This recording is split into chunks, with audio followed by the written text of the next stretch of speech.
streets, Sutek tried to line it up, and he was like, I don't debate y'all. Y'all too disrespectful. Aboriginal Power won't even debate Sean because he too disrespectful. He is though. No, he really is though. I can't really like you, bro. You cool, not a coincidence. I actually chop it up, but niggas that come off too heated and disrespectful, like I said, I'll debate you, bro. But we gotta get in the ring first. If you want to be disrespectful like that, at least disrespect me in the ring, bro. Let's start now, bro. Can you disrespect me in a cage, bro? Like, I'd rather just do that. Then we go straight from the cage. I mean, put your ice on the way to the motherfucking computer, and we'll debate directly after that, nigga. Shit. That's why I don't need these.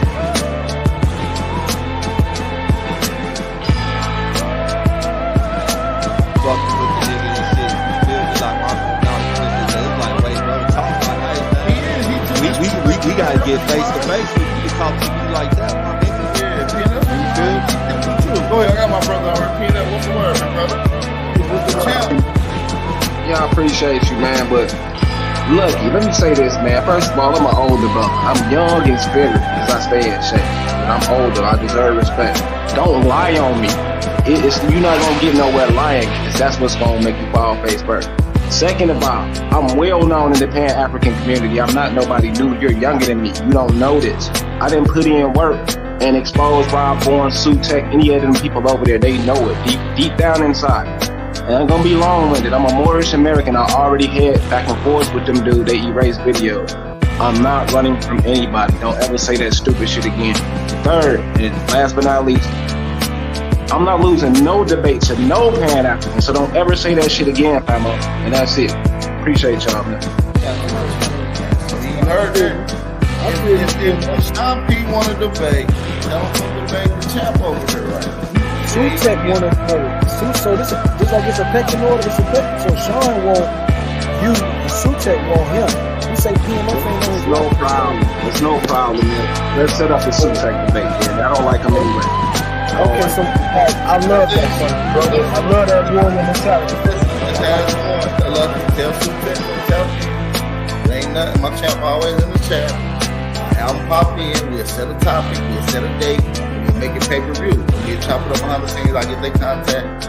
We'll make it work. You know? Right here. He ain't ducking no favors, bro. But that's what I'm saying. He do this over here on y'all channel, and then when we get in other hey, all right, I will block your ass, nigga, because I'm well known for disrupting them chats over there. Nigga, stop fucking lying, nigga. You a goofy, nigga. I would never let a lame ass nigga lie on me in my face, clown. You gonna block me? It ain't no time I ain't ever been on the Pan-African channel and made my impact. Stop lying. I'm a real man, bro. Stop lying, fam. Don't do PNF like that. PNF, he trying to trigger you, brother. And what the fuck up? But listen, he did that to me, talking about, word on the street, I'm ducking from John P. I've never even had but one conversation with this little disrespectful motherfucker. Oh, okay, yeah, he a little hot. He like that. So he like...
We are the victims of our own innocence. We didn't expect it. We were so unsuspecting. Some of us participated in it without knowing what we were doing. And to understand it, there's 200 years of history you're going to have to look at. 1400 to 1600. It's the major turning point in world history. At the end of these 200 years, the world would never, ever be the same again. Europe had come out of its bag.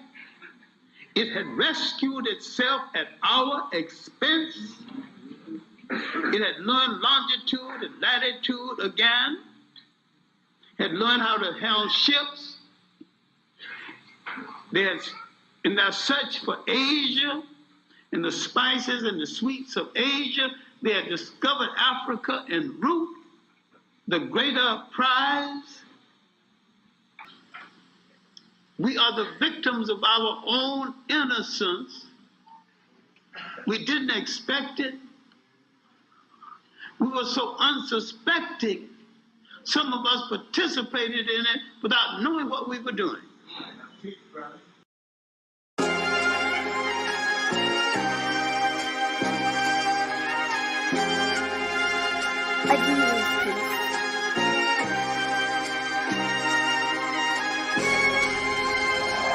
Big die, I got the game on the chokehold like a slip knot. Too much ambition, I got too much drive. I'm probably due for a pitch die. Black die, reppin' the team, reppin' the squad like a mascot. Yeah, I'm the one, you know that I got it, but I still speak for the have-nots. Big die, I got the game on the chokehold like a slip knot. Too much ambition, I got too much drive. I'm probably due for a pitch die. Black die, reppin' the team, reppin' the squad like a mascot. Yeah, I'm the one, you know that I got it, but I still speak for the have-nots. Yeah.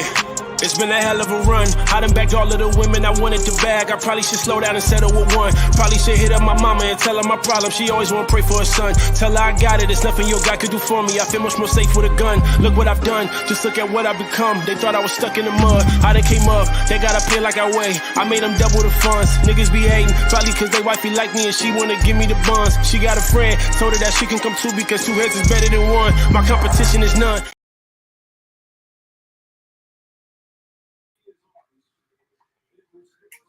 Fuck y'all up too.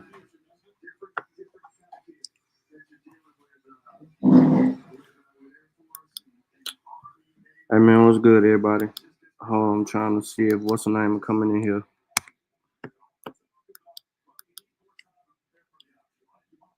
Y'all out Christmas shopping and shit.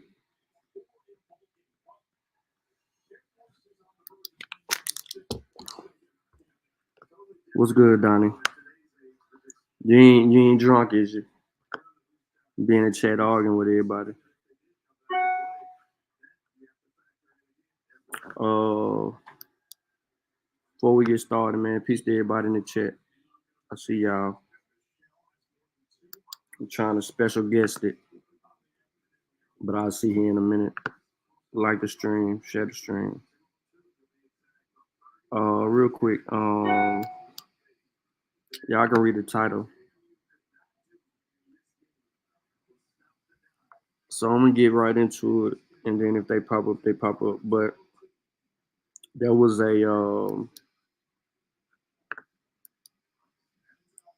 event that transpired on the 14th,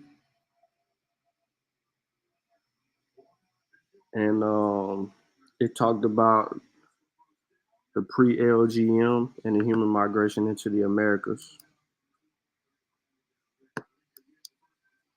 and with evidence.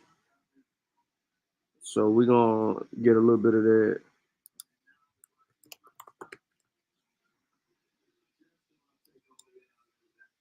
A little bit of that from the abstract, and then I'll go a little bit further. Why is this important? Is because people say shit like this didn't happen. That sounds stupid. But we're gonna get into it.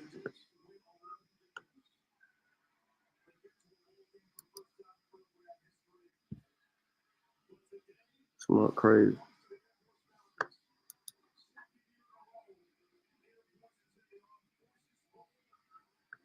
What's going on? What's going on? Hold on, I was responding to an AKC market list. Somebody trying to buy a dog. What's up, Tim? What's good?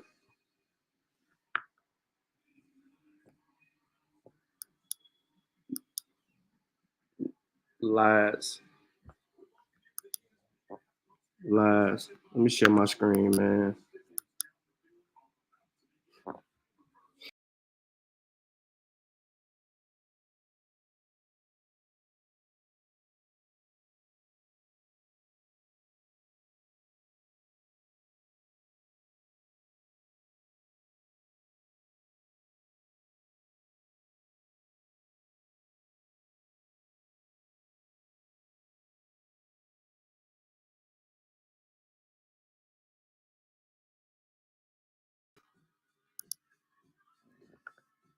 All right.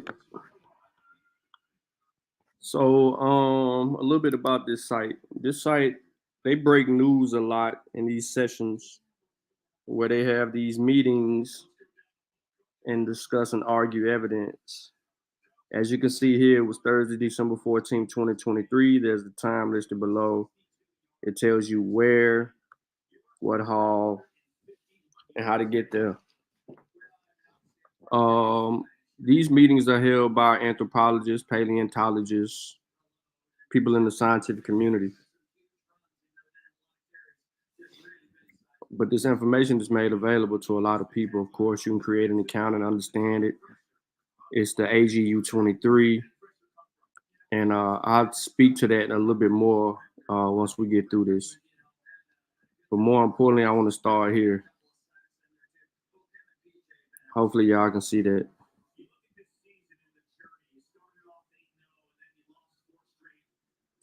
All right. Hold on.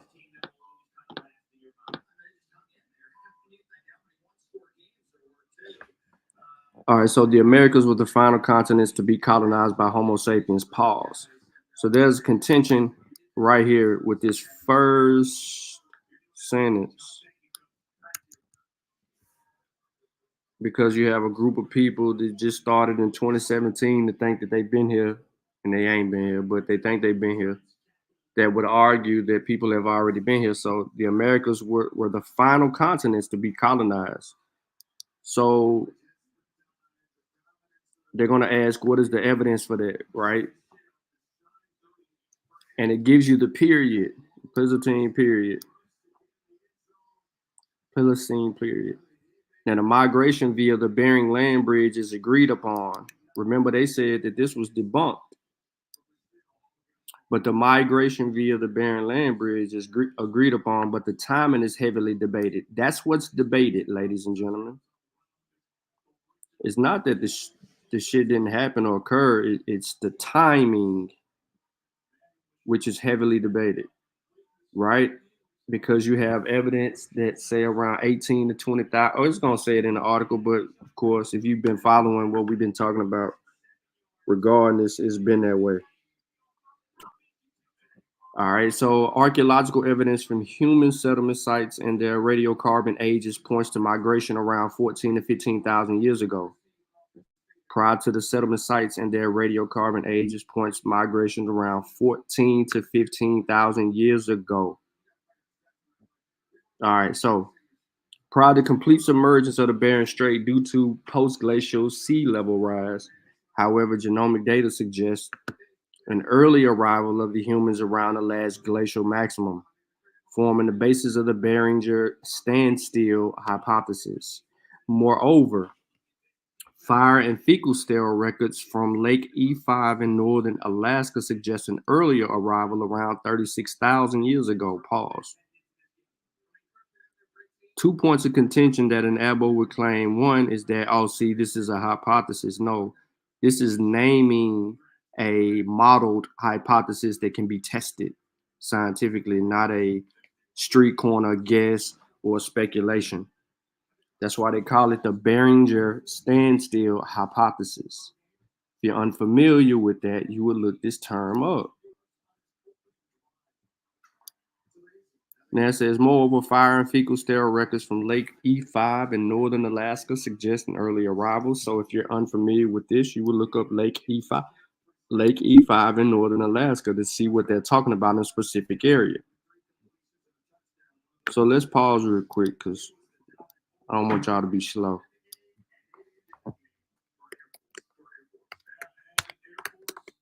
Lake E5 in Alaska.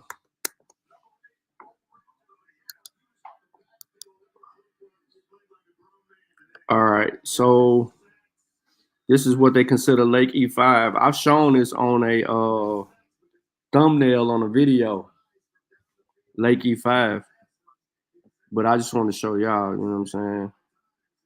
So as you can see from the top, but I showed y'all this.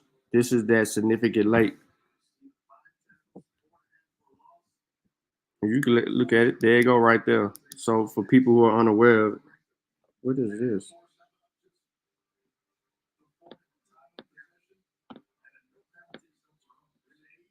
My phone tripping. It's trying to answer questions.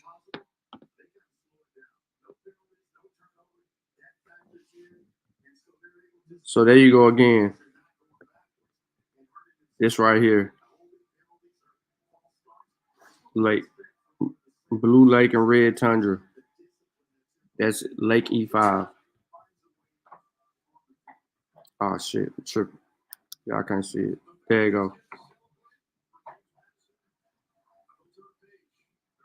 And then it goes on and talks about the dating going back 30,000 years, yada, yada, yada. Right? So this substitutes the conversation. So now we should know where we at. We right here where this is the lake where humans began to cross over, make their way into places. Northern Alaska. Lake E5 is the destination. This is where they found evidence of the earliest humans. It says right here, a group of Brown University researchers funded by the Shared Behringer Heritage Program are tracking evidence that supports a new but disputed theory about when and how humans being first arrived in the American continent. Brown Professor Hong and his team of researchers believe they have found traces of human fecal matter and fire activity in northern Alaska dating back more than 30,000 years ago. 30,000 years, thousands of years before the archaeological record indicates humans were in Alaska. Okay? So there wasn't even no humans in Alaska 30,000 years ago. So it goes on to say, although the results of the lab's latest work and analysis of sediment dating to as long ago as 200,000 years have not been published yet, Hong's research over the last 5 years has contributed significant new data to the contentious debate over the peopling of the Americas via the Behringer, a landmass that spanned Siberia and Alaska during the last ice age. For several decades, archaeologists and scientists have surmised that humans first arrived in northern America from Asia nearly 15,000 years ago at the end of the LGP, Earth's most recent ice age. The conventional theory holds that ancient human hunters crossed over the Behringer land bridge following mammoth across a grassland steep, now submerged under the Behringer Strait. Across the land bridge, most archaeologists believe the first Americans steadily moved south and over time diverged into many indigenous communities from the Canadian Arctic to the southern tip of Chile. One word of contention is theory. Most of the abos, again, dispute this word, claiming that a theory is nothing merely but a hypothesis, not understanding that a scientific theory is an explanation of the facts. The theory purports the facts. It's not making up new hypotheses. It's not making up new claims. It's not doing any of the other. It is merely explaining the facts.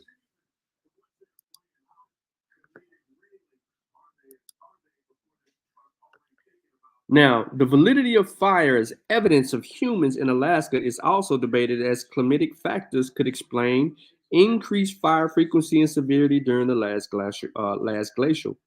The test of validity of fires as evidence of humans in the region requires records from the previous glacial marine isotope stage 6192-130 Ka prior to the arrival of Homo sapiens in the Americas. In absence of sustained fires would provide pivotal support for the results from Lake E5. We present a high resolution reconstruction of fires using polycyclic aromatic hydrocarbon PAH, that's what PAH is, biomarkers from the Emmerich Lake in northwest Alaska. Our record is one of the longest contentious sedimentary record in Arctic North America, spanning the past 240,000 years, and the only record with contentious sedimentation during MIS 6. We document a 32-fold sustained increase in PAH flux between 22 and 18,000 years ago compared to MIS 3, supporting earlier Lake E5 findings. No such sustained increase in PAH flux is observed in the MIS 6, supporting earlier findings from Lake E5. We observed elevated natural fire levels during warmer periods and volcanic eruptions, such as the one that formed the Old Crow tephra. Our data suggested warming and human activity could stimulate enhanced fires. All right, so this is conference transpired regarding the new evidence for the pre-last glacial maximum human migration to the Americas from the longest sedimentary record of Arctic North America. So let's go here to an article written by Robert Strands in Cal Berkeley's News. The article says, a test confirmed humans tramped around North America more than 20,000 years ago. Footprints preserved in mud in New Mexico were made by humans thousands of years before any people were thought to be in Americas. Now, we should already be familiar with this article. The reason that I am doing this particular way is because of this very first, you can't call it a paragraph, sentence, first few sentences. The standard story of people in other Americas has Asians migrating across a land bridge into Alaska some 14,000 years ago, after ice age glaciers melted back and gradually spreading southward across a land never before occupied by humankind. It says never before occupied by humankind. What does that mean? Never, non-existing, inhabited, uninhabited, don't recognize, no evidence, no fossil records, no bueno, nothing, zero, zilch, nada.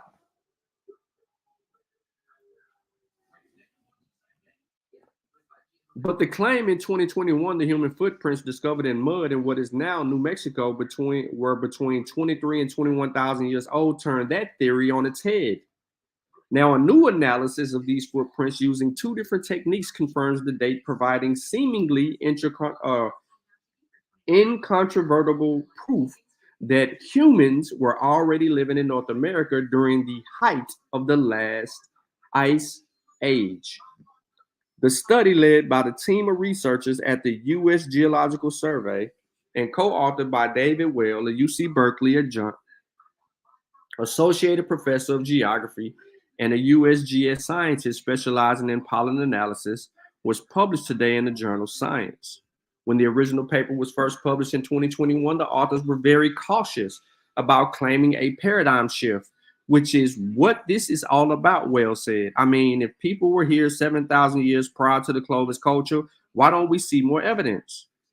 The Clovis culture, named after 13,500-year-old site in New Mexico, is characterized by distinct stone and bone tools found in close association with the Pliocene or Ice Age animals, including mammoths. and it's considered by many archaeologists to be the first human culture in the Americas. This is why the Clovis is significant. It was considered to be the first culture. However, the model of the pre-Clovis was refuted with new evidence that would suggest that there were people here before the Clovis, naming those people the Paleo-Amerindians or the Paleo-Americans or the Paleo-Indians. They would be the first peoples. Now, even though there are increasing reports from other sites around North America where humans appear to have been killing animals or occupying settlements as early as 16,000 years ago, the Clovis first theory is still dominant. So when the USGS researchers and an international team of scientists claimed an age of 23 to 21,000 years for seeds found in the footprints, thousands of these footprints were preserved in an alkali flat in White Sands National Park. The pushback from archaeologists was extreme. Now, not to bore you to death because we already know about it and we've read this before, but they came to an independent conclusion. Independent researchers went out there and validated the footprints in the White Sands and had concluded independently. That's different from people who were on either side. This was an unbiased report that provided and substantiated the claim that there were people here between 21 and 23,000 years ago. The evidence said it. It was backed by research. That research was tested, and the research was confirmed. So now we have the footprints that predated the pre-Clovis hypothesis.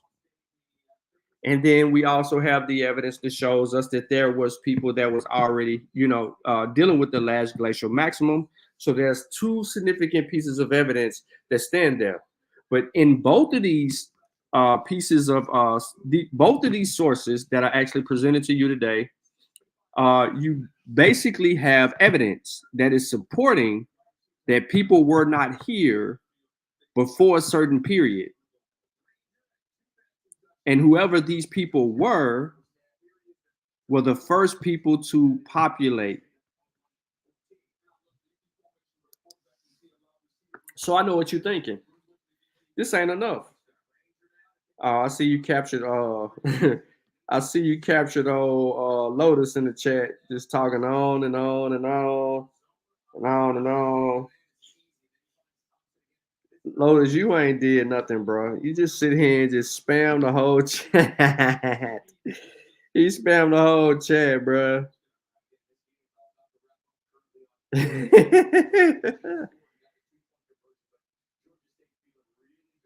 Yes, the Clovis first theory was overturned. Yeah, so there was people here, and that's what my bad, Red Land. So just to kind of give you some evidence, because you said you never known, but yes, in the month of October, a independent confirmation of research was done at White Sands National Park. This is what this article is talking about. That independent article substantiated it because you had two different sides of the argument that was arguing this already. And they were arguing over these footprints right here. These footprints were indeed and have been confirmed. It's the first fossilized records that we have of Homo sapiens sapiens. This is the first, listen to me, the first fossilized records that we have of people in the Americas. They were dated, and through their dating systems and methods, they have determined that it was around 21 to 23,000 years ago. All right, so we had people here, okay? Here are the archaeologists doing their digging as they always would do, because they're looking for more information, okay? So, all right, so now that we got that in our first article out the way, let's transition into another article. All right, so this deals with, did a sea ice highway facilitate early migration from the Beringer into North America along the coastal route? So this is another, right? Another meeting that was invite only, and it was held here in the location. And this is some of what came out of that presentation. Mountain evidence from archaeological sites in the Americas suggests humans had arrived in North America by at least 16,000 years, and possibly as early as the last glacial maximum. This time window would require population stemming from Beringer or Northeast Asia arrived via the Pacific coast, as the interior route was blocked by the merged Laurentide and Quiliteran ice sheets between 26 and 14,000 years ago. However, environmental conditions along the Cordilleran coastal corridor would have been challenging during the late Pliocene, and it remains unclear whether the coastal route was passable throughout this period, or if there were times when the movement was blocked by marine terminating glaciers, strong ocean currents, and a prolonged sea ice conditions. Here we assemble multi-proxy oceanographic data with model simulations to shed light on the ocean and climate conditions in North Pacific during the late Pliocene to assess viable time periods in which humans could have traversed the Cordilleran coastal corridor. We find that the cyclonic currents along the Alaskan margin would have been strengthened during the last glacial maximum and times of enhanced meltwater input, making the southward transit by boat more difficult. We inferred that the Cordilleran ice surge episodes, or the Siku events, would have been particularly challenging for the coastal migration due to the regional cooling, abundant icebergs, and strong coastal currents, possibly creating episodic barriers to southward transit. Given the prevalence of seasonal sea ice throughout the last glacial maximum and early deglacial period, we suggest that stable winter ice may have acted as a platform that facilitated early coastal migrations into the Americas. Viable time periods for the scenario would likely have occurred intermittently between the Siku events, when the intermediate sea ice conditions prevailed and unglaciated coastal refugia were available along the Alaskan margin.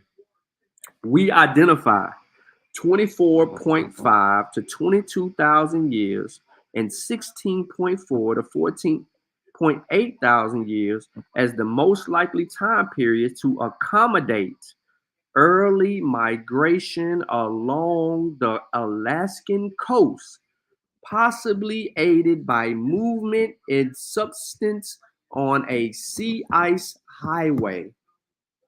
Y'all know that word they use called a Celtic highway? This is the information that was argued in support of. And without ruling it out, 17,000 years, they put a date between 14 and 26,000 years where an opportunity, 24 to 16,000 years, right? 2 periods. Let me correct myself. 2 periods from 22 to 24,000 years, and from 14 to 16.4 thousand, 14.8 to 16.4 thousand years. So we have 2 periods. 2 periods where this could transpire and emerge. So you could have people here 21 to 23,000 years ago, and then you would have another migration of people that would get here between 14 and 16,000 years ago,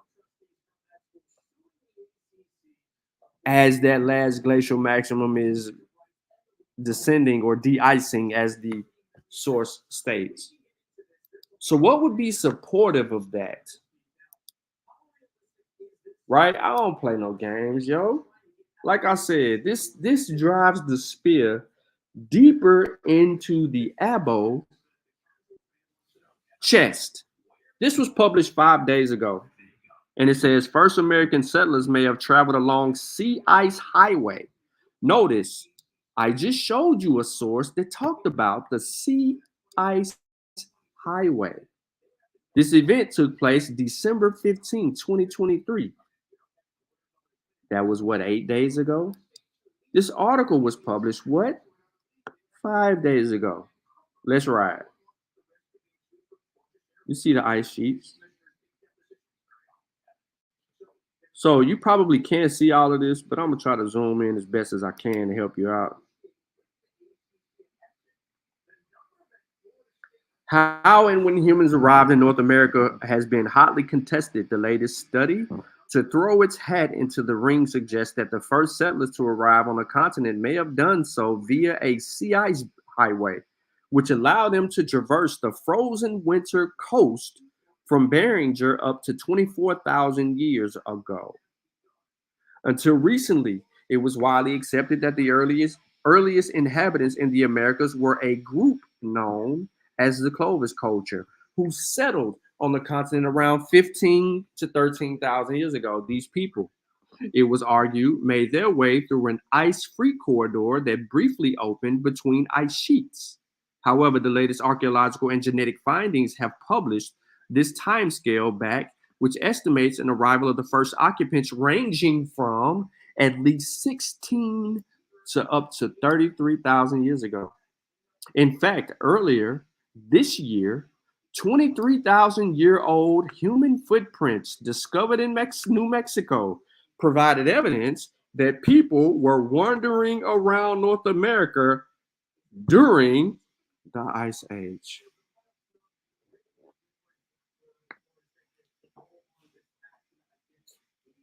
This updated time frame would suggest that earlier American settlers traveled from the Beringer or Northeast Asia via the Pacific coast, as the interior route was blocked by two merged ice sheets between 26 and 14,000 years ago. However, the team behind the new research contends that the environmental conditions along with the coast would have made this difficult, perhaps even impossible.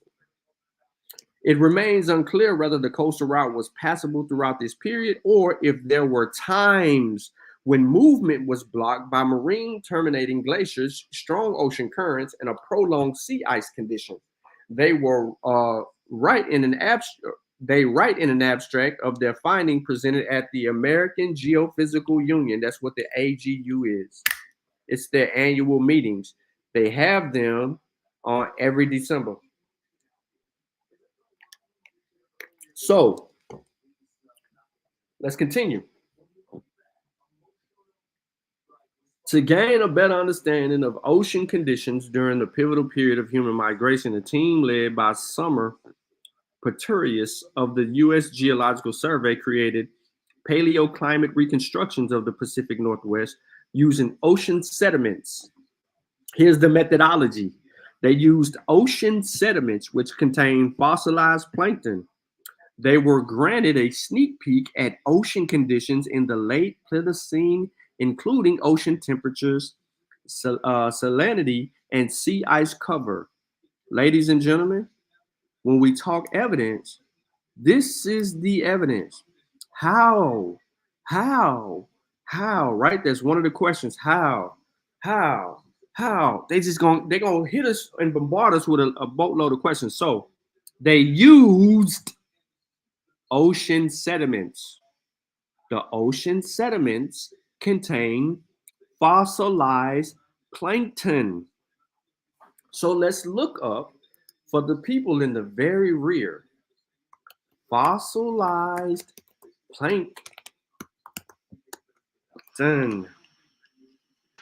Let's see what that looks like. Ladies and gentlemen, boys and girls, children of all ages.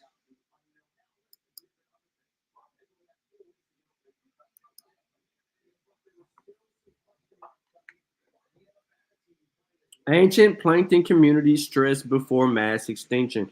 We don't care about the article. We want to look at what the plankton looks like, right? These fossilized shallow water graptolites found in Nevada are from the Ordovician.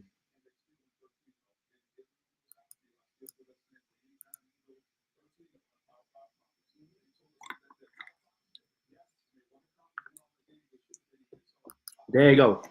My bad. There you go. So this is what it looks like. Let's take a look at something else.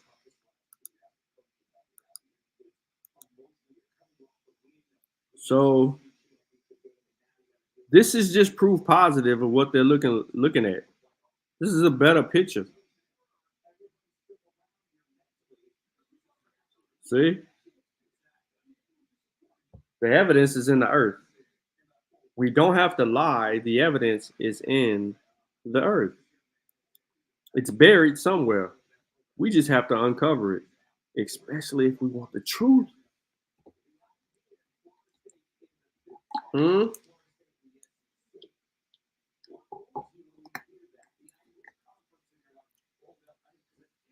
right, let's get back to the article.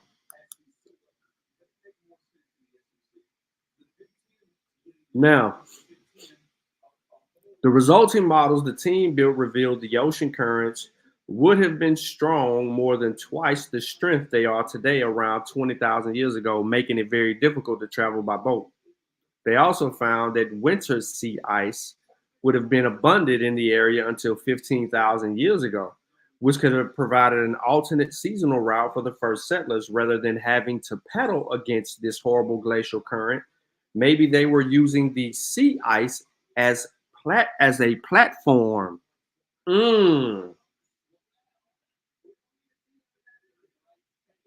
This sea ice highway may have helped early Americans to hunt marine mammals and facilitate their coastal migrations into Americas. The research theorized, returning to the climate data, they identified two periods during which migration along the Alaskan coast, possibly via the highway, might have been viable between 24 to 22,000, which what we just read, and 16.4 to 14.8 thousand years ago, which is what we just read. Although this remains a hypothesis for now and may prove difficult to substantiate, the sea ice highway, at the very least, provides an interesting theory as to how humans first arrived in North America without easy access via land bridge or boats. This was never a thing before until this last meeting, ladies and gentlemen. Nothing is off the table. We will always be surprised by ancient human ingenuity. The research was presented at the American Geophysical Union annual meeting in San Francisco. What's up, Lucky? What's goody, my hoodie?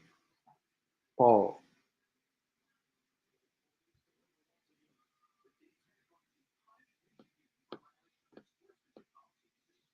So there we got it, right? So now we know what the new science is saying. Let me zoom out a little bit and let me give y'all this little oh no, it ain't gonna show it. Never mind. Don't worry about it. Ain't enough. So I don't know if Red Man is still in here or not.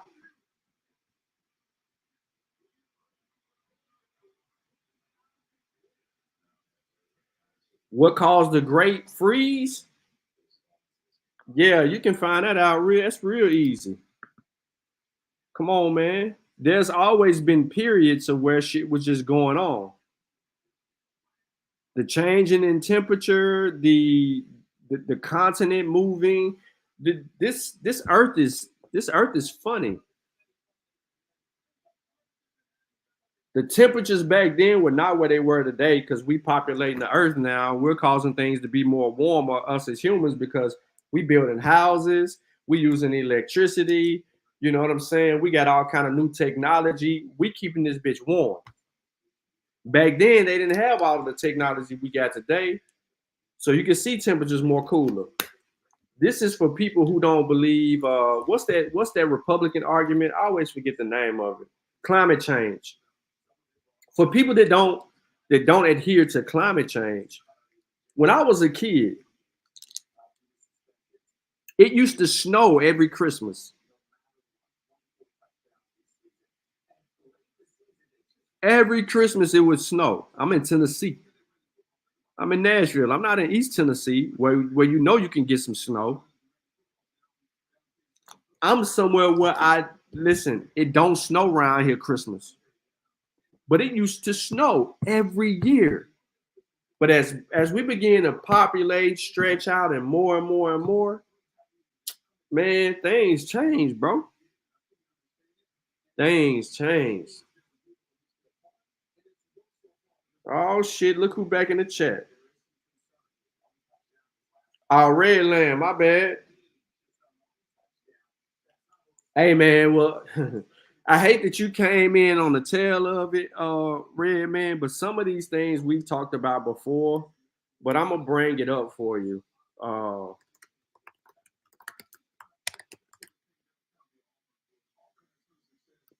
Give me 1 second. I'm gonna pull this source up, and then I'm gonna try to explain it to you, just for you.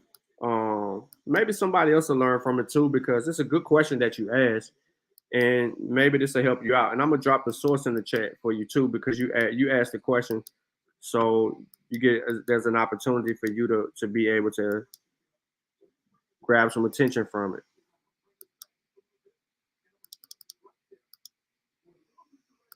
All right. So, problem solving activity. What causes ice ages?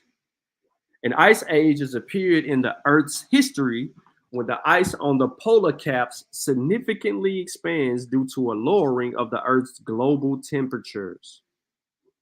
Over the courses of millions of years, scientists believe that the Earth has experienced at least 5 major ice ages. During these periods, land in North America and Northern Europe were covered by giant ice sheets and glaciers. Earth is currently in an ice age called the Quaternary Ice Age, which began around 2.5 million years ago and is still going on. We are currently in an interglacial stage of this ice age. The periods within ice ages are defined as glacial. A period is a cold period when the glaciers are expanding, and then the interglacial is a warming period when the glacier and ice sheets are receding. When it's warm, when it's cold. So think about it. When we are when it's warm, we don't see it. But we know it's cold up there in northern Alaska, right? Going toward Greenland. We understand that. But when it gets to the fall and then it begins, we start seeing the first days of winter.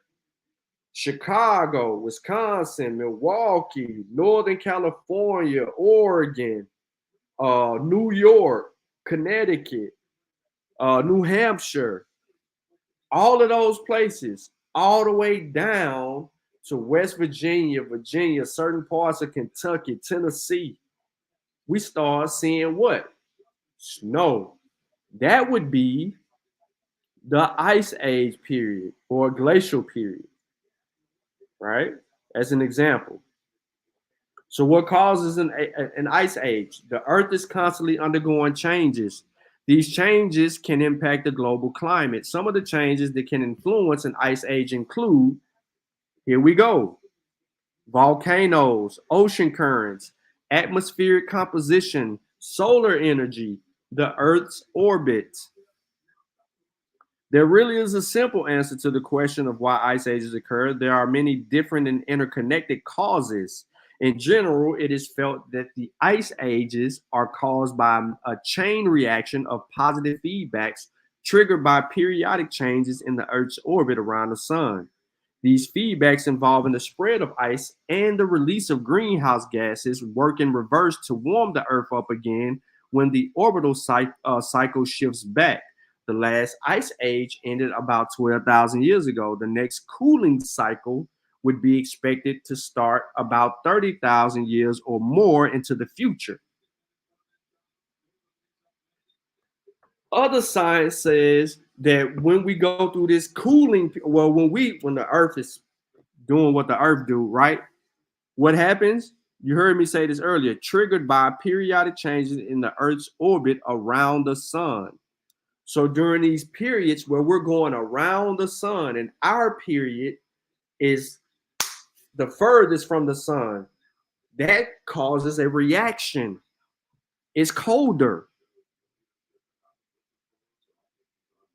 We ain't the, you know what I'm saying? We're going through that period around the sun.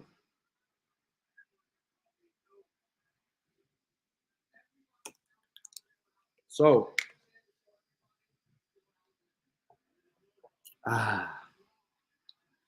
use that source right there, bro.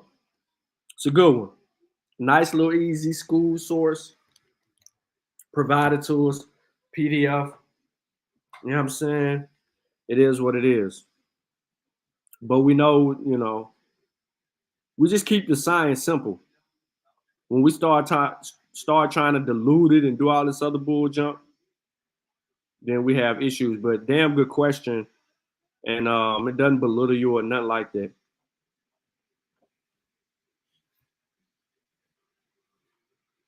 What's up, African goddess? What's up, African goddess in the chat? You want to talk about Africa? You want to come over here and talk about Africa? Or do you still have your hangover?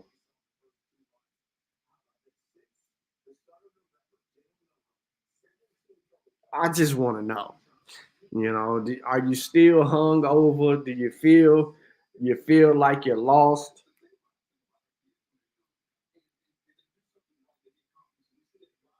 I'm just curious.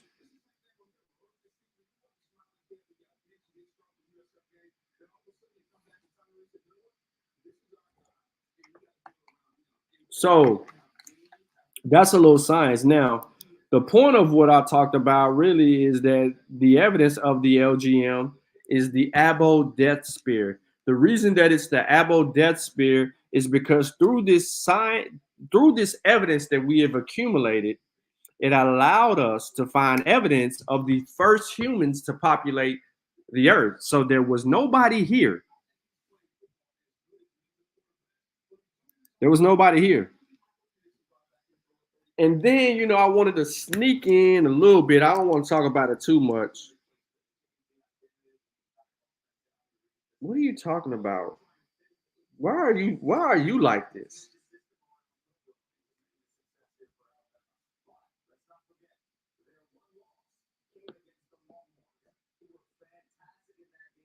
All right, so let me share this screen real quick. This has got something to do with genetics. It's the accurate detection of identity by descent segments in human ancient DNA. So, ladies and gentlemen, I just want to make this really quick. We have evidence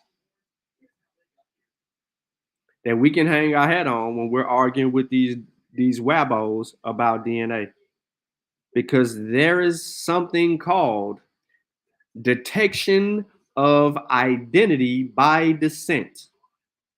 It's been introduced to people before. People ignored it. Never understood what it meant. I never knew what IBD meant. Some didn't.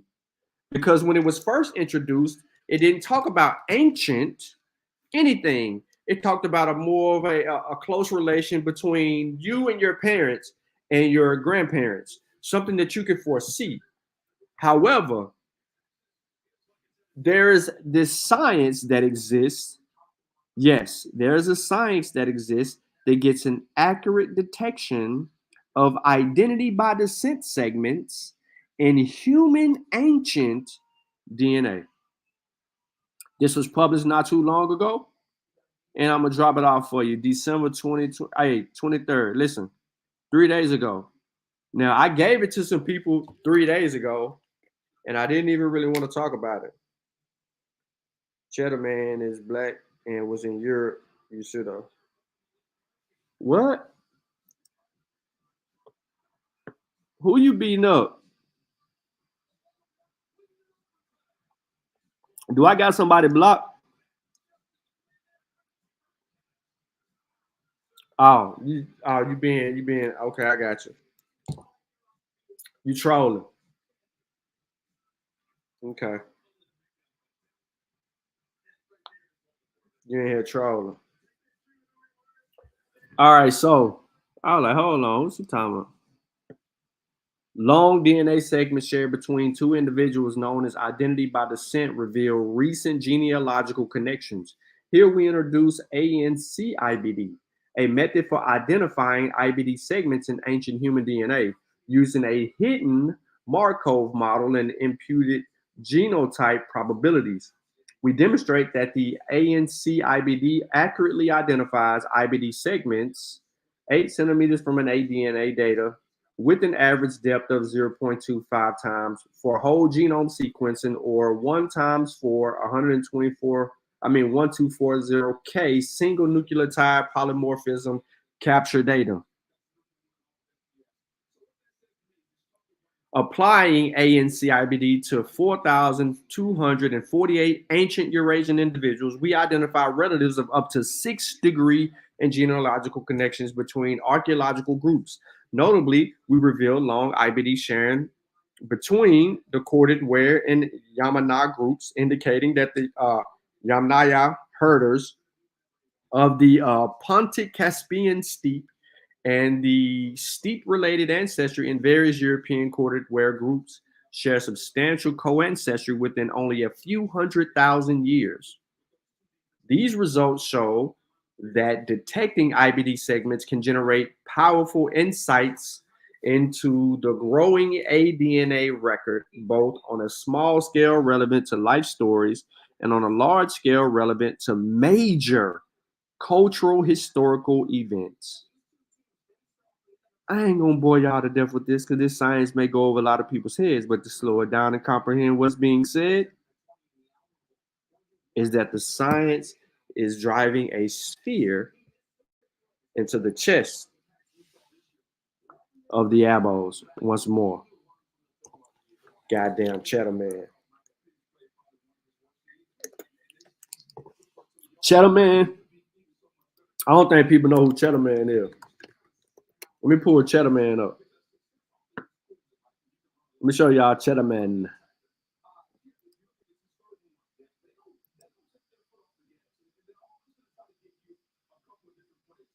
Cheddar Man, y'all, is a human male fossil found in Gault's Cave in Cheddar Gorge, Somerset, England. The skeleton remains date around mid to late 9th millennium BC, corresponding to the Mesolithic period, and appears that he died in a violent death. Large crater-like lesion just above the skull's right orbit suggests that the man have also been suffering from a bone infection. Excavated in 1903, Cheddar Man is Britain's oldest near-complete human skeleton. The remains are kept by London's Natural History Museum in the Human Evolutionary Gallery. His DNA says he is Western European hunter-gatherer. Peep game. Western European hunter-gatherer population at the time with a most likely phenotype of blue eyes, dark brown or black hair, and dark or dark to black skin with no genetic adaptation for lactase persistent in adulthood. Cheddar Man. The black man, man. The black man populated the whole world, man. The black man been there, man. The black man was in America way before people was ever in America, man. What you talking about, Sean? Cheddar Man is the brother man. The brother man name is Cheddar Man. That's why they call him Cheddar Man. He was by the cheddar. Ain't that what they say?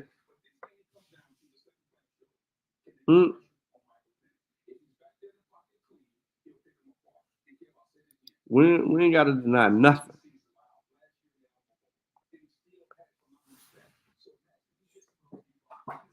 But that's what they talking about. Goddamn Cheddar Man. Boy, y'all crazy, bro. If that's what they want to use, they can use old Cheddar Man. I don't care nothing about them using Cheddar Man. Use them.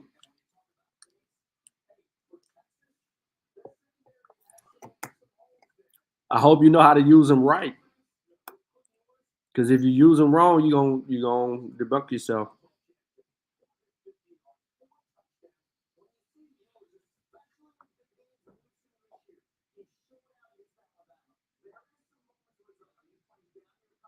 And you better make sure you read this whole thing. And then go to this source.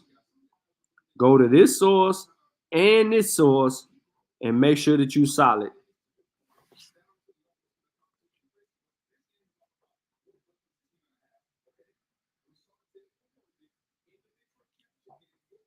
You better know how to use Cheddar Man.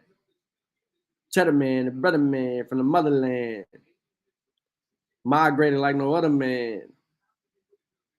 You understand?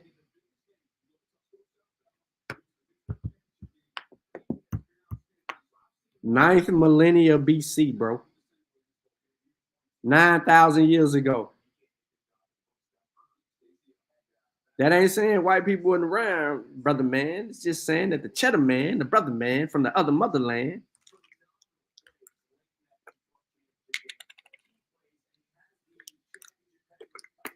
$9,000 years ago.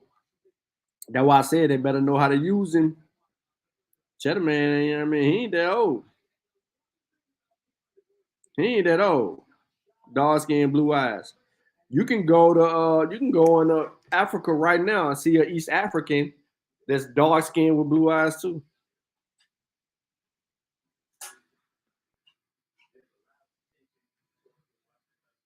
The Cheddar Man invented cheddar cheese.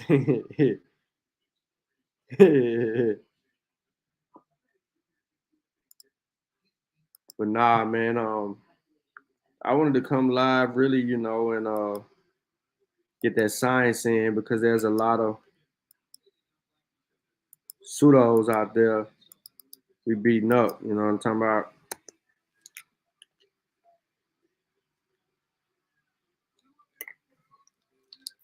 So it is what it is, you feel me?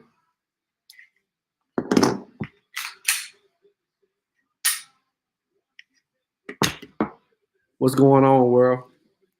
How y'all doing? What them YouTube streets hitting like? I put the link in the chat. Anyone feeling froggy? How you claim you're Aboriginal when you look just like an African? Huh? Come on, man.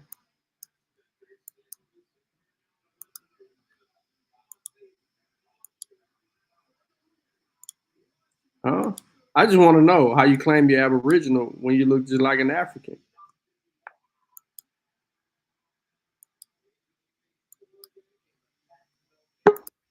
I want to know. Hold on, melanated.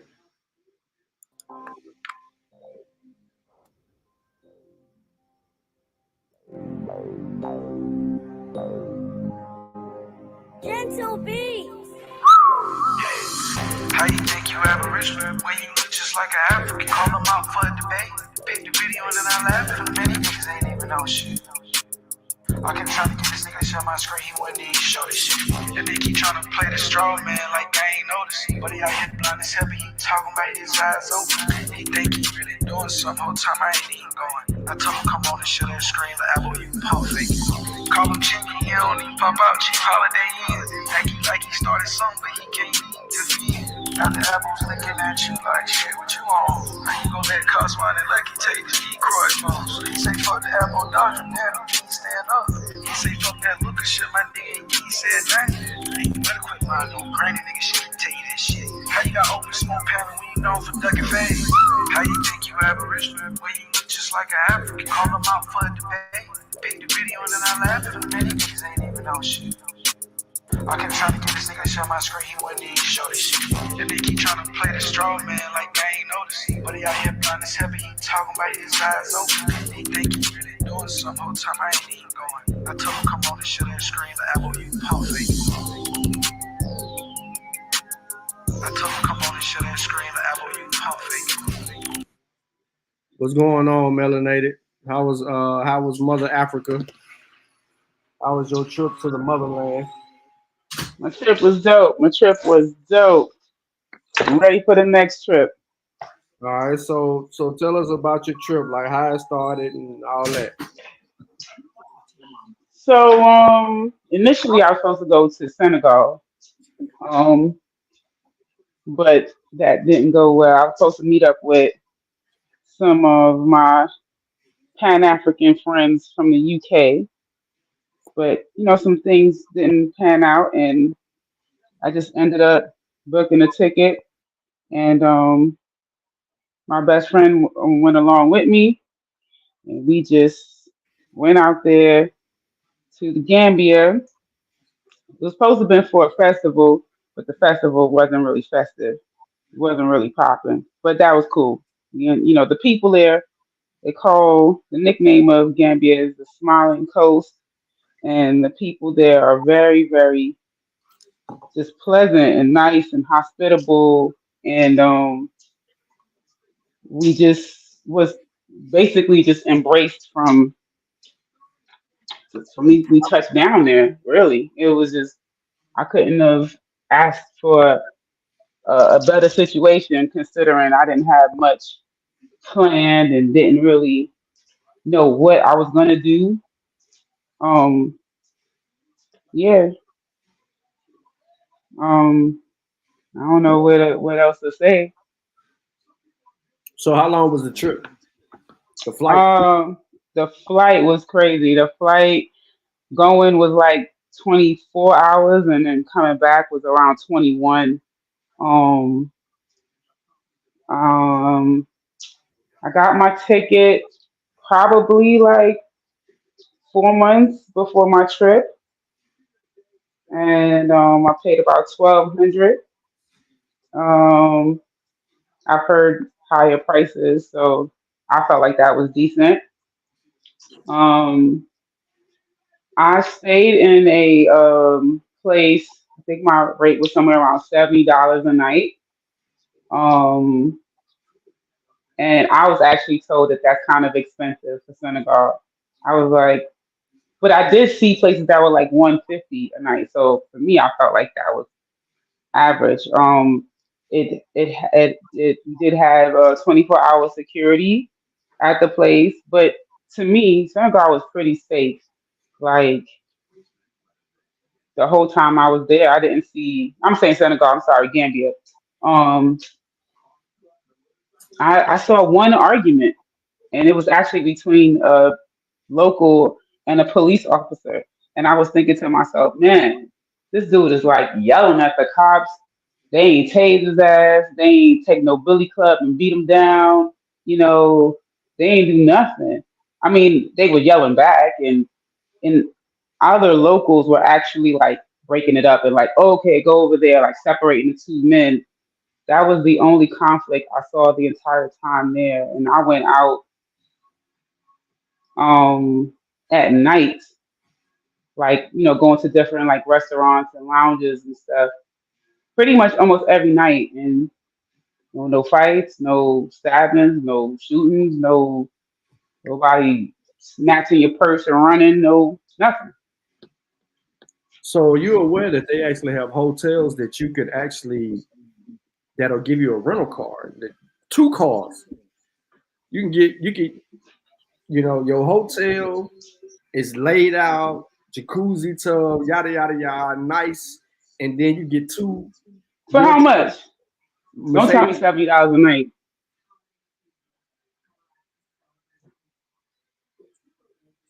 You said do what? I said for how much? I said don't tell me for $70 a night, the All same right. price I paid. Oh, okay. No, I'm asking you how much Told me would those don't places? tell you. You Oh told me no, well no. I'm saying that was rhetorical. Is how much? $70 for real? Yeah. Oh my goodness. Actually, I, $50 plus the taxes and stuff. They got some spots like that where you could do that, where the hotels are like $50, and they give I'm you going back. so you know what I'm saying. So it's like so for a week, what you paying over here for a weekend basically, or maybe a night or two nights, depending on how nice the hotel is. You can spend $700 for a nice hotel and only be there for a weekend. Over there, your $750 would have got you a week and 2 cars, Mercedes Benzes. I was wondering how come we was seeing like I saw a Porsche out there. I saw like some really like fancy cars. I was like, people out here driving this. You know, my Yeah, best friend, he's really into cars, so he was like peeping everything. Like, there was like, he knew the ages of the cars, and we saw a few Mercedes. We saw, like um Hyundai Santa Fe, Honda Odysseys, and just like some of the regular Volkswagens, yeah. all of that kind of stuff. Yeah, a It lot of was, that is imported in because they don't necessarily build cars, although there's a few African model cars that have been designed and built, but they're not all over the continent. They might be like more southern based or central based than where you were, and that's one thing that we hope that they can do on the continent is get to a point of expanding the internet coverage, strengthening the internet coverage, and building cars and stuff like that. That would be a huge leap. Even though I think the rest of the world wouldn't want to, purchase cars from Africa. yeah, But the Africans might African want to. its own cause would be a step for the continent in the right direction, and trade and stuff like that can happen among uh, each country. However, so you said You you went said out. internet. You said internet. Let's talk about it. The power situation. Yeah, yeah, it goes in Okay, and out. boy, that power was going in and out. I bought a charger, and my charger exploded on me. I said, "What in the hell?" Yeah, so that's one of the things is that the internet's shaky, and your experience with the power, you will have an experience if you're there long enough. They'll play. It's just what it is. Like the infrastructure is not like the United States. You could tell the difference Mm-mm, between how far behind they are. So if mm-mm. investments in the infrastructure when it comes to the power and the internet is there. But speaking of that, so let's talk about that real quick since you brought it up. So um this is a question for you, and I'm gonna see if this makes sense to what everybody else says. People really don't use their phone, the technology that much per se, because they can get out in the street and commune with one another. Is that where everybody is outside, or are they cooped up in the house on the internet? Wait, people don't No, do I'm asking. what? All right. Are people outside communing, or is people in the house like in the United States right now on No, the they internet? outside. They outside. They outside. Like it's people. When I was driving to the airport, I had to leave to go to the airport like 11:30 at night. That was the quietest I saw the street. 11 something. But in the morning, like it's they yes they do have grocery stores there, but it's still a very go to the market culture. People are going to the market to get their food to cook for that day. There's fresh food, fresh veggies every day. You go and okay, what do I want to eat? Do I want to eat um some callaloo and fish and rice and beans? They're gonna go and pick up a bushel of their collard greens or callaloo for the day. They're gonna buy their beans.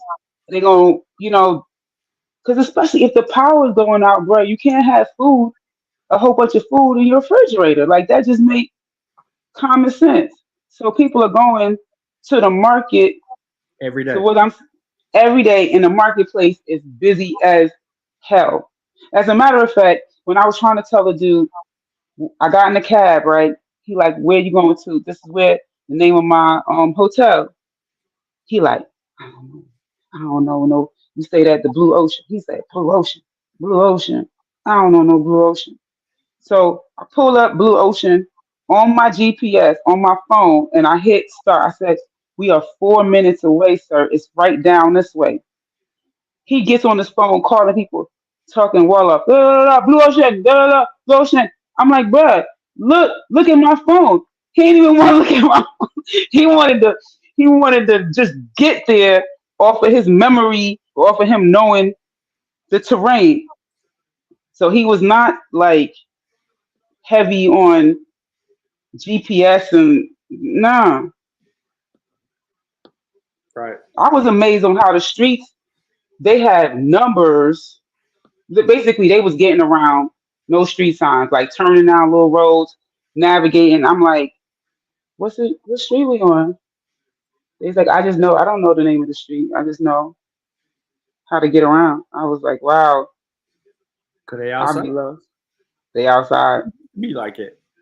Think about it. Before we had GPS, we used to have to read maps. But before all of that, right? We was just reading maps, and then we would get lost, but we would get found. That's true. Remember, we start remembering one of the best things about driving, right, is demarcations. Okay, I remember that sign. Okay, I remember that church right there. Okay, I remember the little office right here at the corner. I got to turn right here. You know, stuff like that. Hmm. But yeah, so I just think that I hope it doesn't get bombarded with technology like that, because I think that era, right? I think the era that they're in the Gambia, because it's not like that all over the continent. Some is a little bit further back, but the era that they're in right now, everybody's outside and it's active. Like it's active. Um, it's beautiful because, like I said, their market, fresh food, think about that. Every day, if you're getting fish, it's coming from. Where the fish coming from? The ocean right there. Like, Right. shoot, the restaurant that I ate was that I ate most of the time was right across the street from the beach. It was right across the street from the Atlantic Ocean. I mean, like I was just Hey, cross the street and walk down a little pathway. Go ahead. how it tastes? Great. I've had some barracuda. What the hell? I didn't even know nothing about no freaking barracuda. And then the lady, she knew that I like fish. So each day I had a different type of fish. But she would call them names. I'm like, what type of fish is this? And she would just say like a name, but it wasn't like red snapper or something that I was familiar with, or pogie or whatever. It wasn't like a name like what we call our fish over here. Mhm.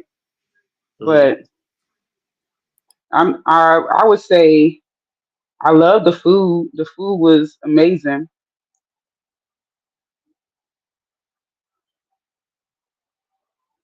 Just where you at, Sean? You can hear me? Okay, ladies and oh, you can hear me. Um, so I was having a conversation with some of the locals about the abos, right? And I was telling them about some African Americans that said that slavery never happened. And guess what the first thing that they said to me? They was like, have they heard of Kuta Kinte?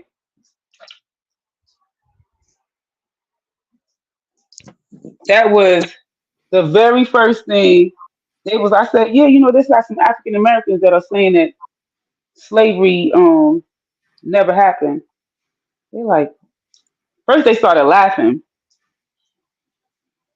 Then they was like, ever heard of Kuta Kinte? Like, he's from Gambia. Like, I was like, apparently, supposedly, I thought Africans didn't have admit any sort of connection to us, but I wish I would have recorded some of them conversations, man. Next time, So I will. they didn't Huh? hate. They didn't hate you? What? Hate me? They loved me. Absolutely.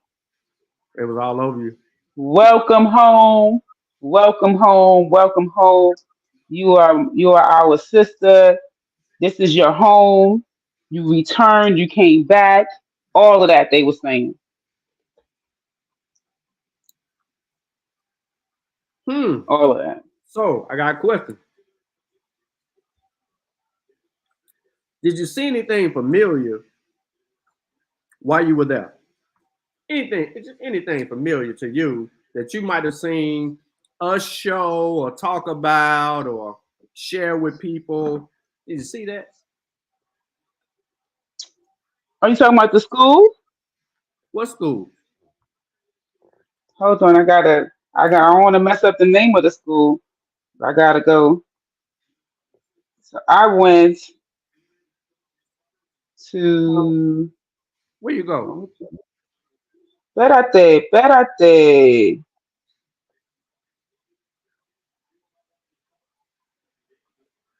I went to I don't wanna mess it up. Gay is it Gaye and Joro There Skills you go. Academy. Huh? Did I say it right? You did good. Okay. I went to the Skills Academy and Lord, I don't remember the sister name. Batu. Fatu's, yes. Sister Fatu. I met with her and she gave me like a rundown about the school and um they work with young people from like the ages of like 15 or so all the way to like young adults. I think she said even up to like 40-year-olds. Basically their emphasis is really to help people obtain skills that can add to the infrastructure of Gambia. Um, and they have two different programs. They have one that's in the urban setting, and then one that's like in the rural environment. So in the urban setting, I know they have um, fashion design and tailoring. They have cosmetology and barbering, and they have culinary. I got an opportunity to go to the school. I saw the kitchen area where they prep the food. I saw the kitchen part where they cook the food. I saw the classroom where they had the sewing machines. Um, I met the teachers. I went to we had the sewing machines. I saw the cosmetology class too, where the young ladies were doing hair and stuff. And then she said in the agricultural part, they have um, they do basically in the rural section they do agricultural, electrical, and solar panels, and I'm forgetting something else. I don't remember what the other one was, but basically they have classes. So it's a school where they do academic work in addition to them obtaining a skill. And um, I just was like blown away. Like I just thought that's totally awesome. And a lot of she said that present day there are lots of businesses that are open that are in operation that are from their previous graduates. In total, they've had 6,000 students at the school.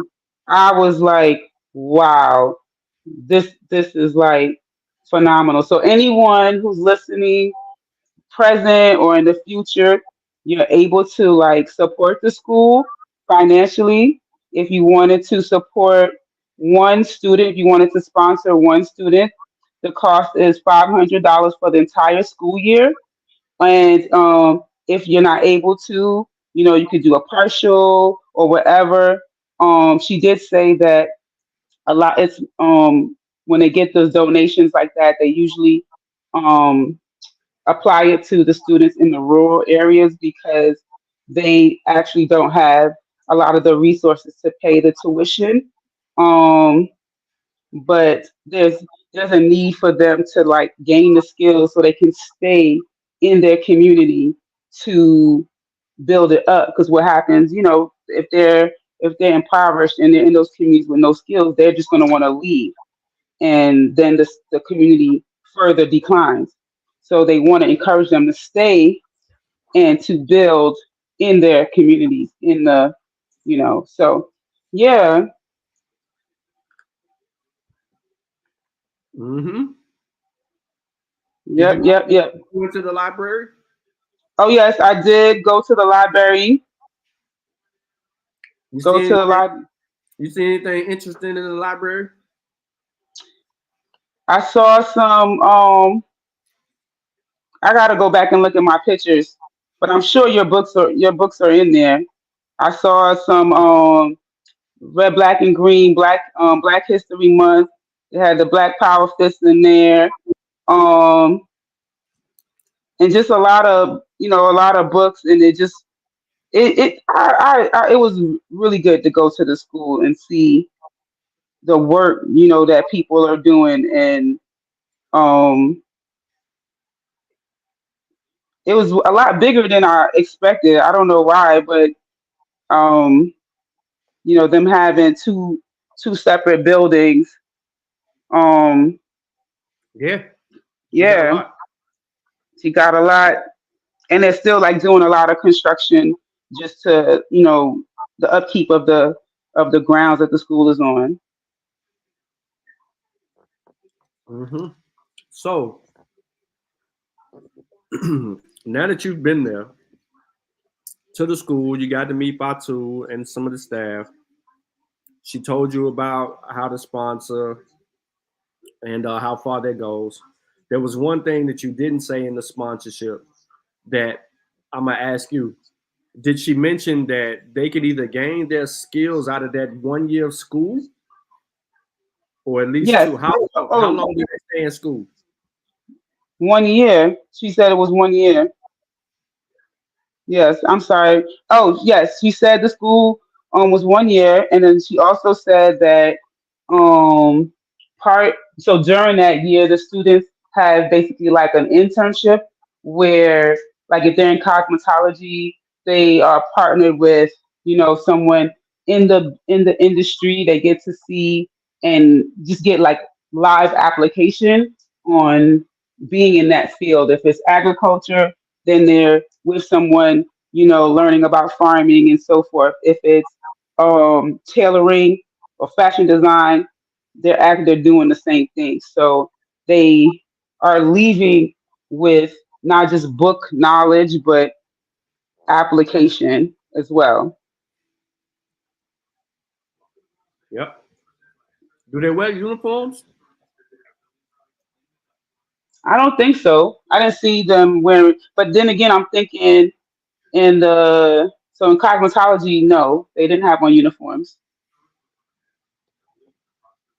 But I will say that there was a lot of students that I didn't see because I came probably around 2 o'clock, 2:30. So I missed, like, she says that they have, it's like half day schedules. So it's like one cohort of students in the morning and then a second cohort in the afternoon. Um, Next time you gonna get your hair done there? I got locks. What you mean? I ain't see them do no locks.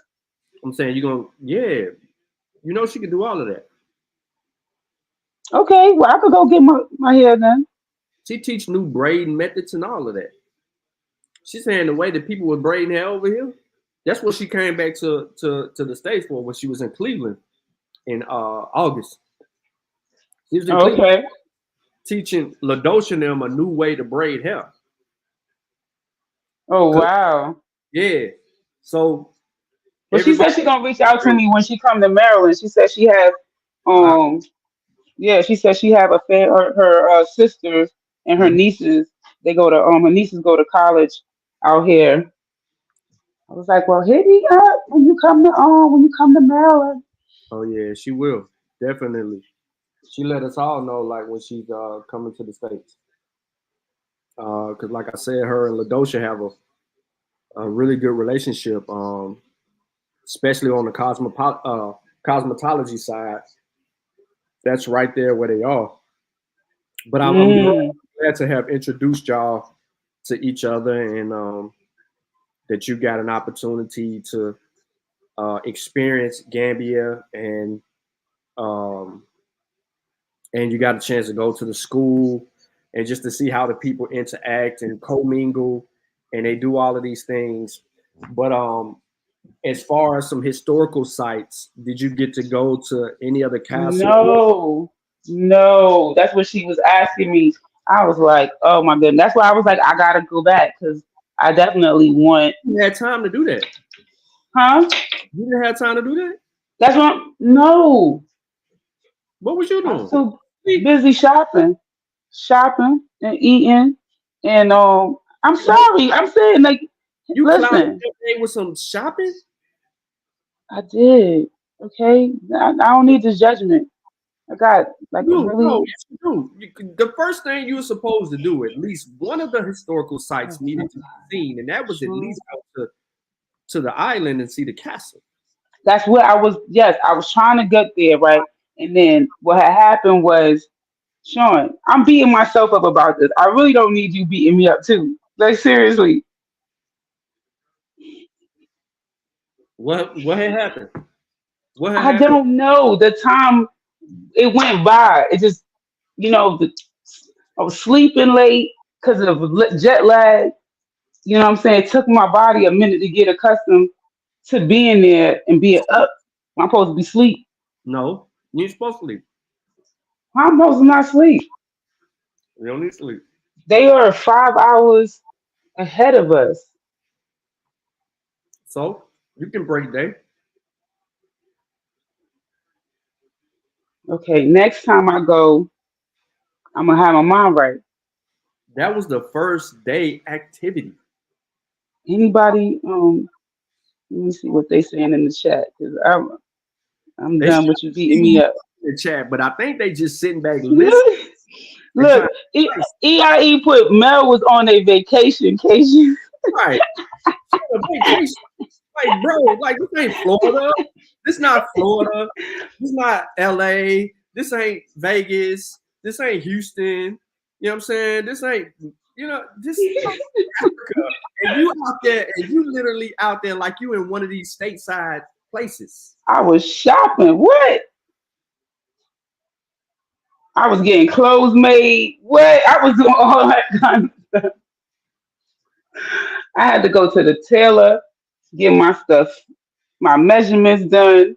You know what I'm saying? Anybody else You ain't have feeling to do me, or y'all all just that. You could have did that a few days later. Like, all right, okay, so I'm gonna have to come back over here on this day and do this. But today I need to go no? see. You got to get a tailor time to sew it. You saying I was only there for 7 days? I had So to, you know what I'm saying? yeah, you could have went there the first day and said, okay, I got all my things, and you let the tailor handle business. And while the tailor handling business, you could have went to the island. I'm gonna come back to Okay, the. Sean, I didn't do it. Why you didn't have a self-proclaimed Uh, itinerary? Sean, if was a fifth, we would all be drunk. Okay? I didn't say if. I said why. You saying If if. Y was a pie, we would all be full. No, Shit. no. You didn't go to no historical site and you was on a contact. Oh, listen, this is more than beating a dead horse. The horse has been cremated right now at this point. Can you please move on with the rest of your questioning?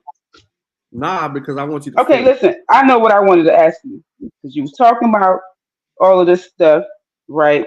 Nah, we About can't. the We talking about Africa or what you going to hold it is no, well, not what I did in Africa, but it is an Africa question. Nah, because I wasn't done.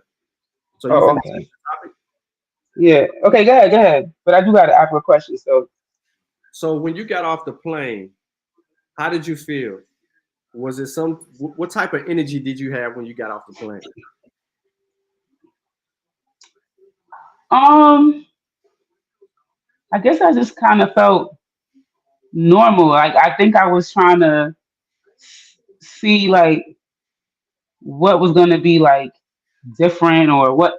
I don't know. I just was taking it all in. I just wasn't really. I didn't have no kind of feeling. But then more so like I knew my cell phone was about to die because that plane, the second plane that I was on, didn't have the thing for me to charge my phone, which I anticipated that it would have. So I'm like, I got a dead phone. I'm supposed to get in touch with my best friend. Was already freaking out. So that's why I didn't really. I was distracted. I didn't have any emotions or anything. Be quiet, EIE.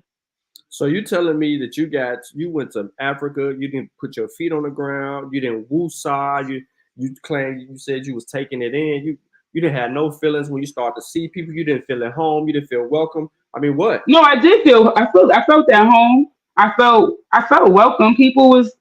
I felt like I was just around like a bunch of black people. Like I definitely felt like, yo, this is like because it wasn't many white people visiting. Yeah, So even the people getting off the plane was black. It was just like blackety black, black, black, black. It was just like, and then the more that like when I got out the airport and you know we was trying to get a cab and they was just like everyone was just kind of just like chill. It wasn't like I didn't have fear, which I thought I would. I thought I would be like, okay, we're just looking like victims, just hey, take advantage of us. Nobody wasn't like the price that the dude charged us when we was asking the locals, like how much is it, how much do you pay to take the taxi?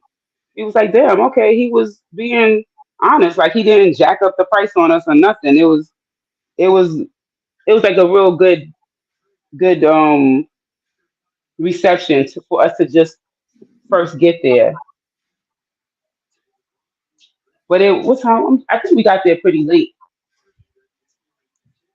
That's another thing with the airport and the flights and stuff. They need to do something about that. But that's another topic. But because we got there very late, so that's like one day down the drain. that's why you should have stayed up all night. Should have broke day. What? Should have thugged it out. Straight up. They 5 hours ahead, bro. Get your energy drink. So tell me now, because you told me a little bit about the food. Did you get some jollof rice? I got jollof rice. I Now had look, some Benakin, whatever that is. slow down. Benakin. One thing at a time. Talk about the rice. How would you rate the rice on a scale of 1 to 10, with 10 being the best?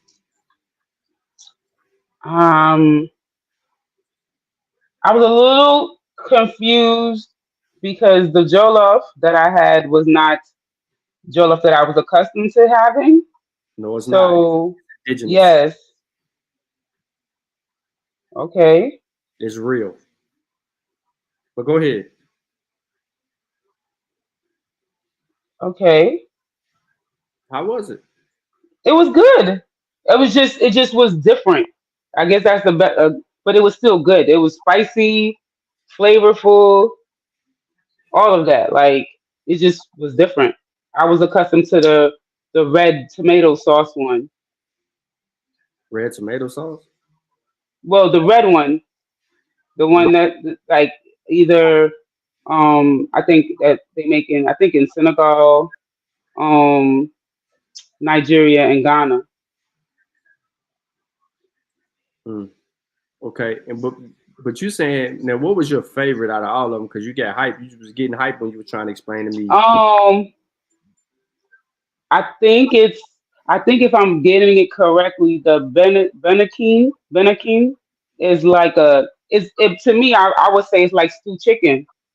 It's like what Caribbean people call stew chicken, but with like some of the seasonings are different, obviously, but the way that the chicken is prepared is it's stewed, but a lot of the stuff is stewed. So then she also made stewed callaloo, and it had crab inside of it, like little baby crabs.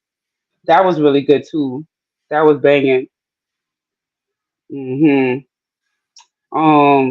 I my was the best friend is a vegetarian, so she made him um like stewed veggies. It had like cassava, potatoes, carrots, cabbage, and and it was, that had like a lot of flavors, seasoned really well, and it was spicy. And so like I would take some of the juice from his vegetable stuff and pour it on my rice and then eat the rest of my stuff with it. The food was good. Like I was like, how the hell are y'all not fat eating all this damn rice every single day? But they do lots and lots of walking. You will see people like my first day there. When you was like, what? I walked 4 miles, 4 miles, just looking at houses and trying to find a beach. We got lost trying to find a beach. as big as the Atlantic Ocean is, as big as it is. You know what, Sean? How the hell did you get lost? You was going inland. You wasn't going west. You was going east or north or south. Well, I'm gonna say, okay. So first of all, we was trying to find a particular Beach. beach, right? Why what And beach? then Burfoot Beach, Why that beach? because that's where the event was that I was supposed to be attending. So I was like, well, let's go walk to the beach, see if we had some music and check it out or whatever. So we was trying to follow the signs to take us to the beach. But then I was like, man, I don't, we just walking, where the hell is the damn beach? I'm hungry. So let's try to find some daggone food. So So you we, stop traveling to eat. of course, your stomach This is gonna how trump. you don't get to the. This is how you don't get to the castle. Yes, this is an example of how melanated couldn't make it to the castle because when you get hangry, you don't want to get hangry and you're tired. It's a lot of walking. It's sand. It's the sand everywhere. This sand is getting in your socks, in your sneakers, in your scent is everywhere, y'all. We need somebody to do some roads out there. Nah, it's all dirt. It's You ain't, get no dirt. road. You ain't getting no roads. You don't think they're gonna put roads?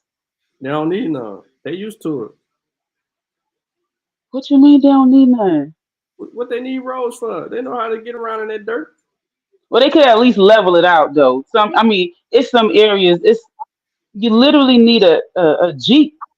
You know what I'm saying? Like all wheel drive out that mud Nah, let's get your 4-wheeler. or whatever, a 4 wheeler. Some of the is just they drive crazy out there. Yeah, They drive absolutely the way my nerves are set up. I couldn't. Mm-mm. you got to close your I, eyes. I'd be taking a taxi. I know if I lived there, I would not. I would not have a driver's license. I wouldn't drive. Mm-mm. It's too. It's too crazy. Okay. So, best part of your trip.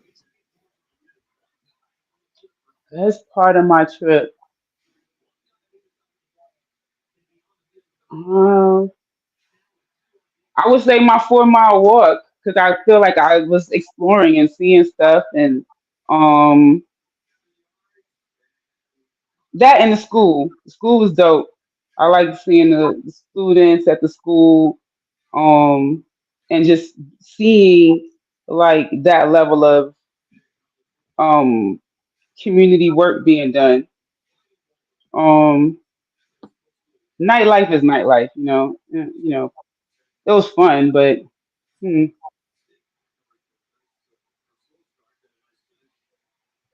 and the Okay. food and the people. I would say like I definitely enjoyed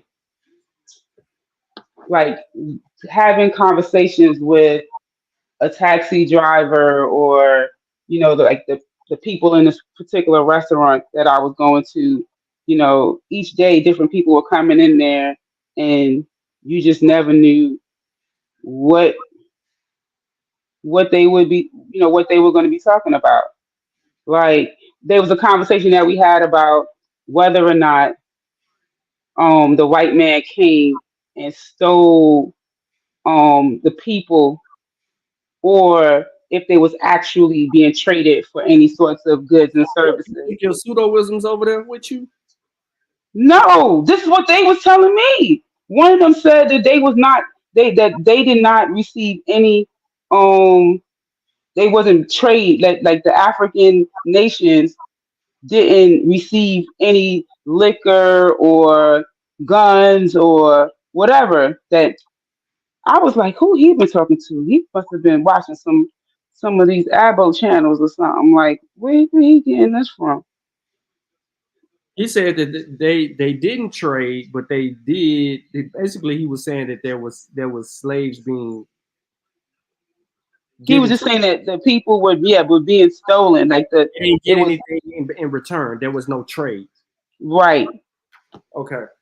No. He's saying that it happened. He's just saying Yeah, that he's saying that it happened, he but didn't he's get saying that anything in return. right. Yeah. So And there he's was saying no so then when called he said they label it a slave trade, but there's no slave trade if there's nothing being given to you. right, so then even when someone said like, well, yeah, they did write that it was a lot of African nations received weapons and stuff like that, then he was just like, oh, y'all, you believe what the white man wrote? And I was like, oh boy, here we go, right? Right. Like, To him, they didn't see a benefit from what happened because they're still in turmoil and they don't have anything. So, right. so real quick, because you weren't there long enough to understand or experience it. Had you had gone to the school, you would have identified some of these issues historically for yourself. They're behind on subject matters. I'm not Mm, saying they're slow, dumb, or don't know anything. What I am saying to you is that there's a lot of history that they're not privy to because they're not taught that, right? You're in an area, Gambia region, you're in an area where Islam is very heavy. So they're more so entrenched in the narrative of Islam, which was imposed on them, than the historical perspective of what transpired during the transatlantic Holocaust of our ancestors. That's not and something that's taught. seeing and seeing the impact that Islam has on them, or I would say how Islam is expressed there was really uh, interesting. What I mean by that is like some people in their casual conversation would just interject all of this, inshallah, alhamdulillah, da da da, da, right? Or you would see people dip off and go do prayer and come back, right? But I also saw or heard we would have conversations about, village life, going to the village, um, the spiritual aspect of what happens in the village. Fatu, Um, she still practice Fatu, which is an indigenous tradition. A lot of them do that, still go to the village. That's why they say go to the village. So they yes. So like Islam, they mask Islam, but behind them, they still practice some of the indigenous traditions. absolutely. And um like so for instance, like when I talk to Sunni Muslims, even dancing to music and stuff like that is considered haram, right? And I used to always say, how the heck is these Africans being Muslim? Nah, fam, music comes on, they are dancing, especially their cultural dance. Like I was getting down. Me and the sister was dancing to some Jola music. She was showing me how the Jolais dance, and we were listening to like um regular like Wolof music versus like Jola music, and she was sharing like the differences in the tempo and all of that kind of stuff, and their rituals like when they get married is you use a cola nut. The man has to bring a cola nut to the woman's family, and I think they all pray over it and eat it or something. I forgot what they do, but none of that is part of Islam. You see what I'm saying? But they're still wearing their hijabs, and then even like they don't wear the hijab all the time. They just put it on to pray. So they like will put it on, pray, and then take it off.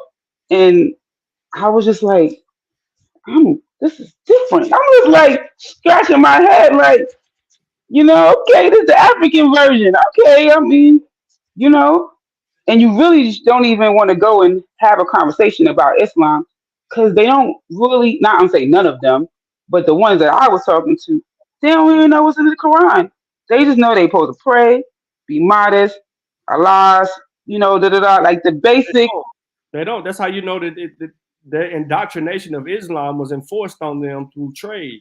Like they don't practice like that. That's why the Arabs, when they're writing about West Africa, they're calling them. That's why they say that they're deemed enslavable because they still practice their old ways. So if you go back and you look at the story of Askia Muhammad and what's written about Askia Muhammad, as the Askia Muhammad is the one that came in and said, "Nah, we're gonna do the whole Muslim thing." The Askia before him, or the king before him, you know what I'm saying? He wasn't with none of that. Or the Musa before him, I should say that. Before it translates from Musa to Askia, that's a political movement in directions of people in Mali. The Musas wasn't entrenched, just like the Gambians, just like the people in Senegal, because Gambia is so small. So Senegambia is really a thing. So because of that, you don't see that, but you see that through Nigeria and all over West Africa, and people don't understand that, but they write it right there in the history books themselves. They tell us, like, we really don't get into Islam like that. I mean, but it is, it's the ruling shit over there. But I'm Yeah, glad. listen, I was sitting there eating a daggone burger at the airport, and the I'm assuming it said ketchup on the bottle, but it was written in Arabic. I'm like, why the hell is ketchup written in Arabic here? Like, I don't understand. I'm in the West Africa. Like, why No, isn't it written in Wolof? You know what I'm well, saying? Why? it's because the Arabic language through trade had prominence over the people. And remember, there was a trans-Saharan slave trade. That trans-Saharan slave trade took people up out of West Africa as well, and Islam was imposed on them through rulership because the kings wanted in on the trade because there was value there. And I'm not talking about just in bodies, I'm talking about in natural resources. And in order to get down and do business with the Arabs, you needed to convert to Islam. So the king, which would preside over all of his people, would be the first person to convert. And whatever he is, the people is. You see what I'm saying? So now that you have this king, this ruler in this area, then his people, because they're his people, they are what he is. So he was a representation of Allah or Muhammad, whatever the hell they want to call, because he converted and he still did his indigenous shit on the side when the motherfuckers went around. His people would be that, and then they would be fed of that. So you would have to adopt some of those customs. Now, a lot of the practices that those Muslims in West Africa, they ain't devoted to Islam. They're their own section or sector of an Islamic practice, which would be some shit that you would only see in West Africa and no other part. Yeah, another thing that I found interesting is um they celebrate Christmas. I was like, what? I was at the gas station. They was putting up Christmas decorations.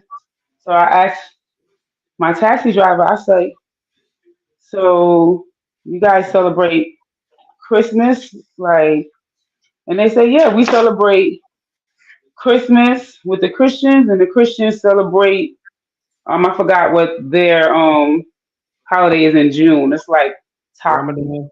No, not Ramadan. It's like it has something to do with killing Oh yeah, a yeah, yeah, sheep. yeah. I mean, it's that's what colonial. But all right, so let's get to it. So, what you've experienced when you went over there was the evolution or the journey through colonialism. What you learned about it, what you've been conditioned to in the Americas was slavery. They're separate and they don't operate the same. So when you're talking about what is this Islam and all of this doing over here in West Africa like that, and why is this written and all of that? Colonialism. When you see the Christianity that's over there in West Africa, colonialism. That's colonialism, cloaked in its best face for that time, because they can't go over there and then superimpose like they could in the United States their religious practices as far as as it comes to Christianity. Because think about it, if you go to Rome or one of these European nations and go look at their form of Christianity, it ain't gonna look like the shit look what you know. It's not. It's not gonna look like neither is Islam. Think about Islam. So the Islam that you saw over there don't look shit like it does over here, does it? Hell no. No. They those was like I ain't never heard no Muslim talking about Jah Rastafari, Selassie, all of this stuff. I'm telling you, these dudes it was like a whole mixture, hodgepodge of culture. You know, I mean, the Caribbean culture is heavy in Gambia, like Jamaican specifically, heavy.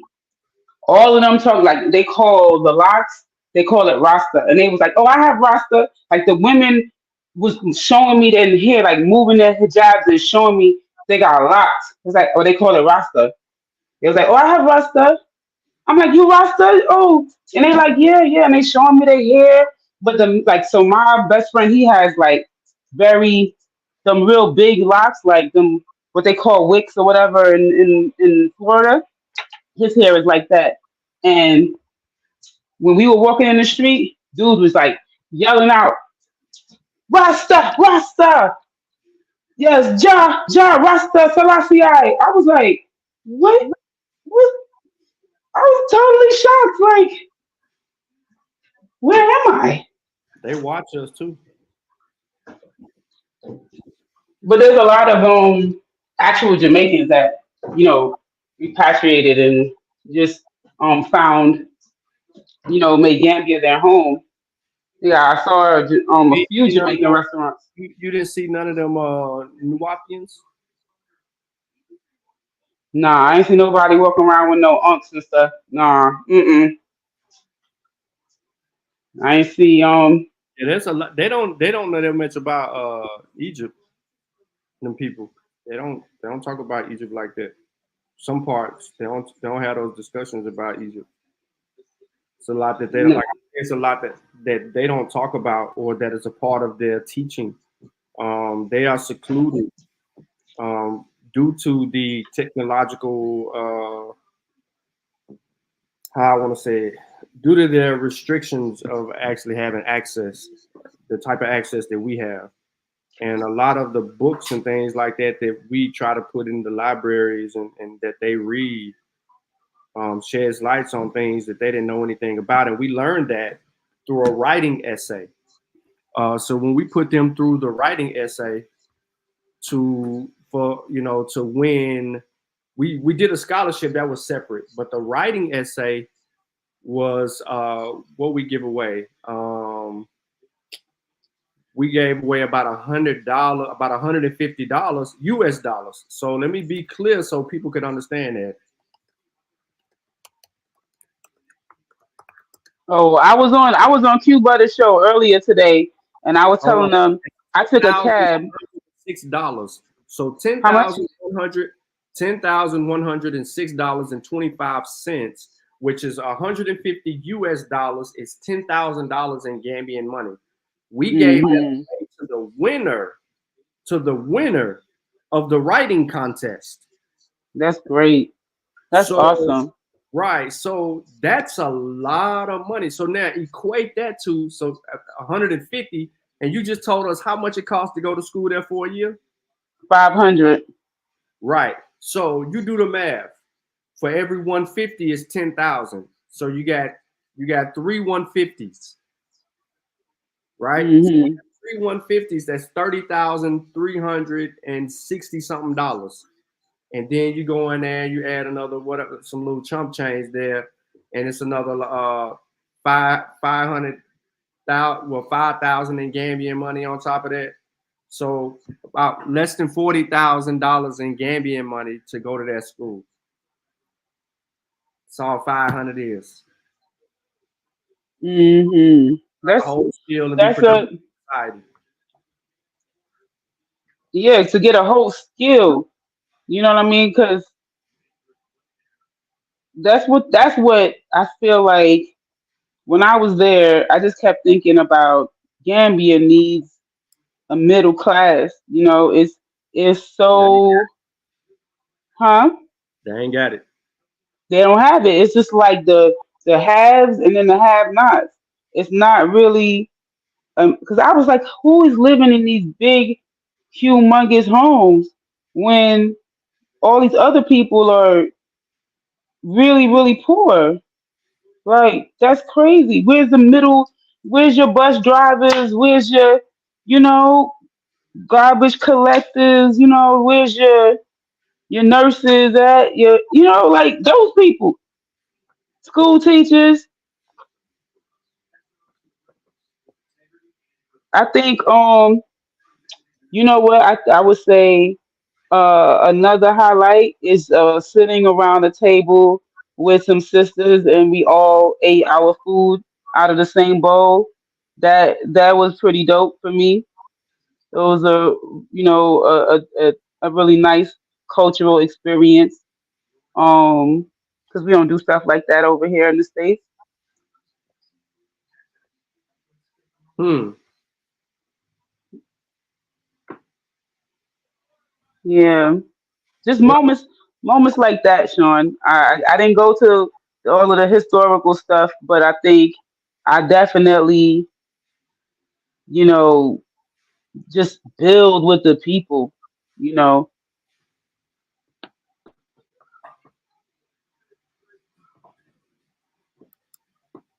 yep. So 9 times 9 said, how was the weather? The weather was surprisingly cooler than I had planned, which really sucked. Um, because I had planned on taking in the beach, actually going into the water, but no, it was kind of in the low 80s the majority of the time I was there.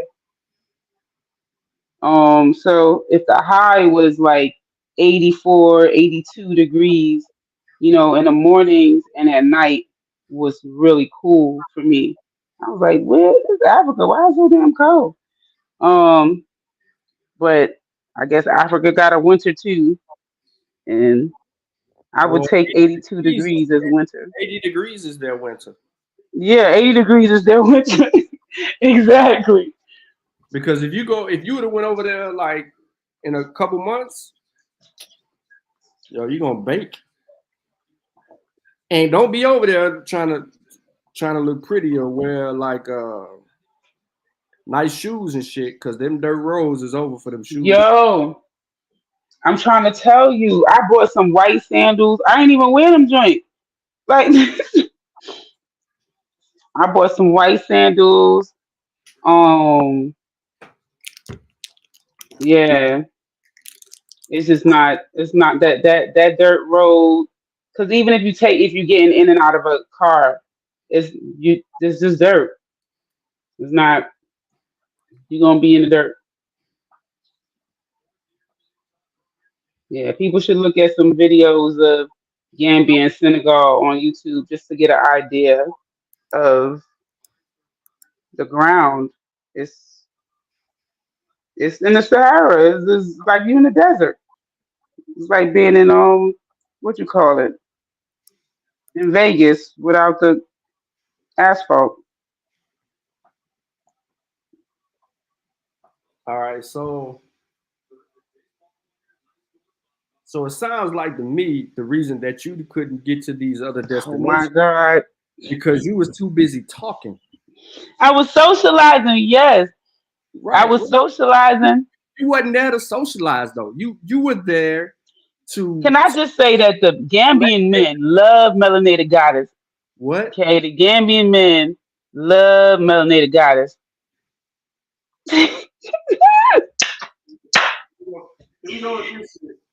Can I just say, you know what I'm saying? They was feeling the, you know what I'm saying? He was like, yo, I like this sister. She cool.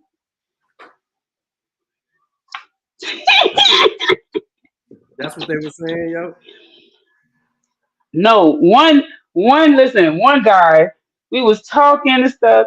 The next day, he saw me talking to another guy, and then he was like, well, they wasn't calling me Melanie, they was calling me Amma, right? So he said, Amma, I am, he says, I am jealous. I'm like, how are you gonna be jealous? We're friends. What do you mean we're jealous? He says, I am the better man. I am the better man. I was like, what the heck? Then some Senegalese dude, he didn't even know how to speak any English. All he spoke was French, was telling and he spoke Wolof, he spoke French and Wolof, and he was telling the lady how he liked me, and he paid for my lunch, he paid for my food, and he was like, ask her what is he needed an interpreter. He told her to ask me, did I want to go out with him? I'm like, no. I said, I'm not here for a husband. I'm here for friendship. I'm on vacation. I just kept telling her, I'm not here for a husband. She was like, you sure that I can find you a good man? I'm like, I'm good. Crazy. Crazy. Go ahead. It's this big. No, it's not. Coming from Africa. What do you think? No, it's not. Come on now. You just said it. They wanted they was loving the melanated. Yeah, but everybody love melanated.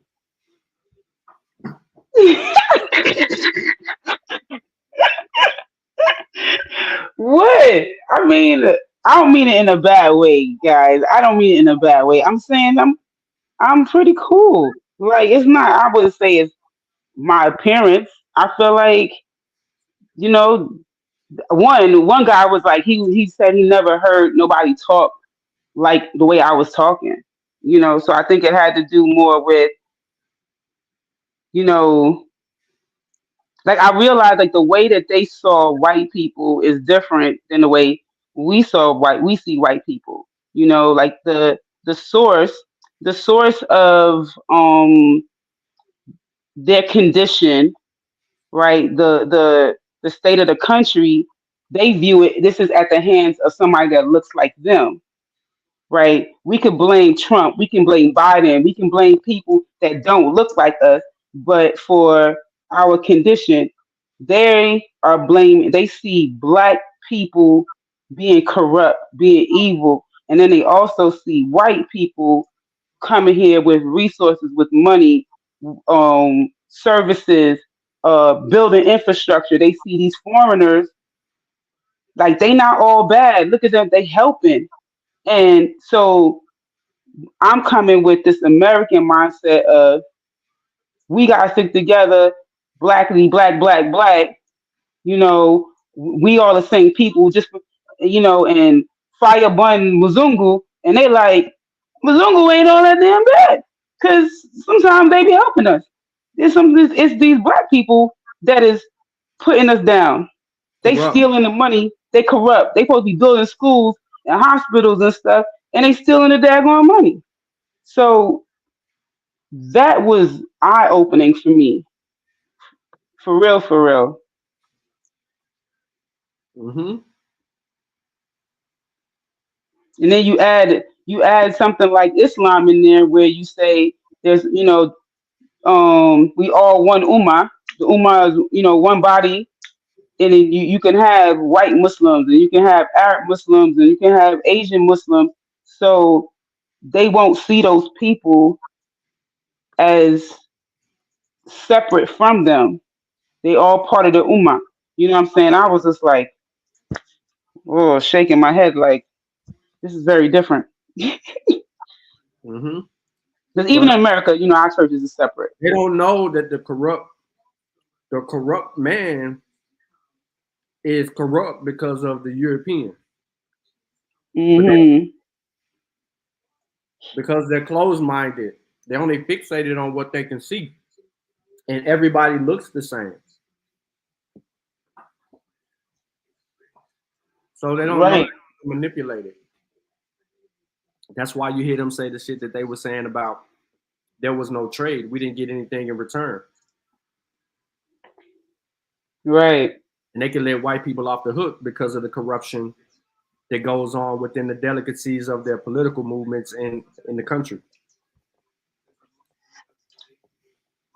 Right, because even if they feel like the white man is corrupt, they're directly affected by the corruptness of the black man.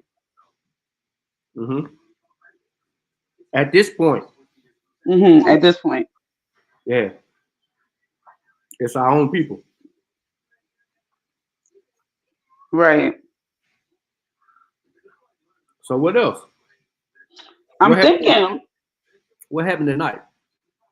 What happened at night? Mm-hmm. At night I was partying. What you mean? Tell us. You want to know about you? Okay. So I went to a couple of spots that had like live bands. It's interesting to see. There was like this one spot that's where all the white folks went. It was in Senegambia, right? Mm-hmm. Senegambia. You see all of the old white ladies with nice, buff, muscular, handsome Gambian men. Yo, and I'm not gonna say just the men because I saw a Gambian woman there with some.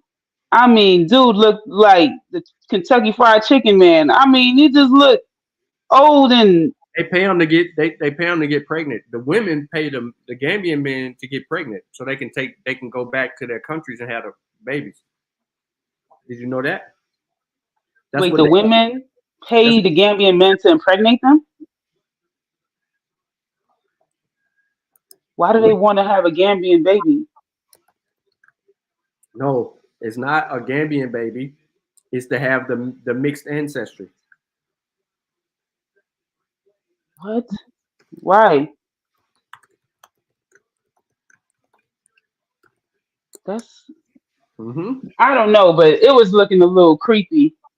It was looking a little like. I mean, talk about taking one for the team. I'm gonna show you. Oh my gosh. You guys in the chat, man. I mean, I wouldn't want no wrinkled up white man up on me. He got money. They want the money. I know, but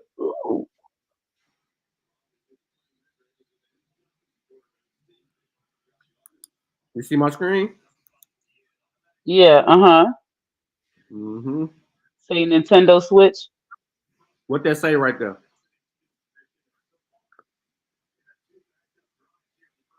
The UK grandmothers hunting for toy boys.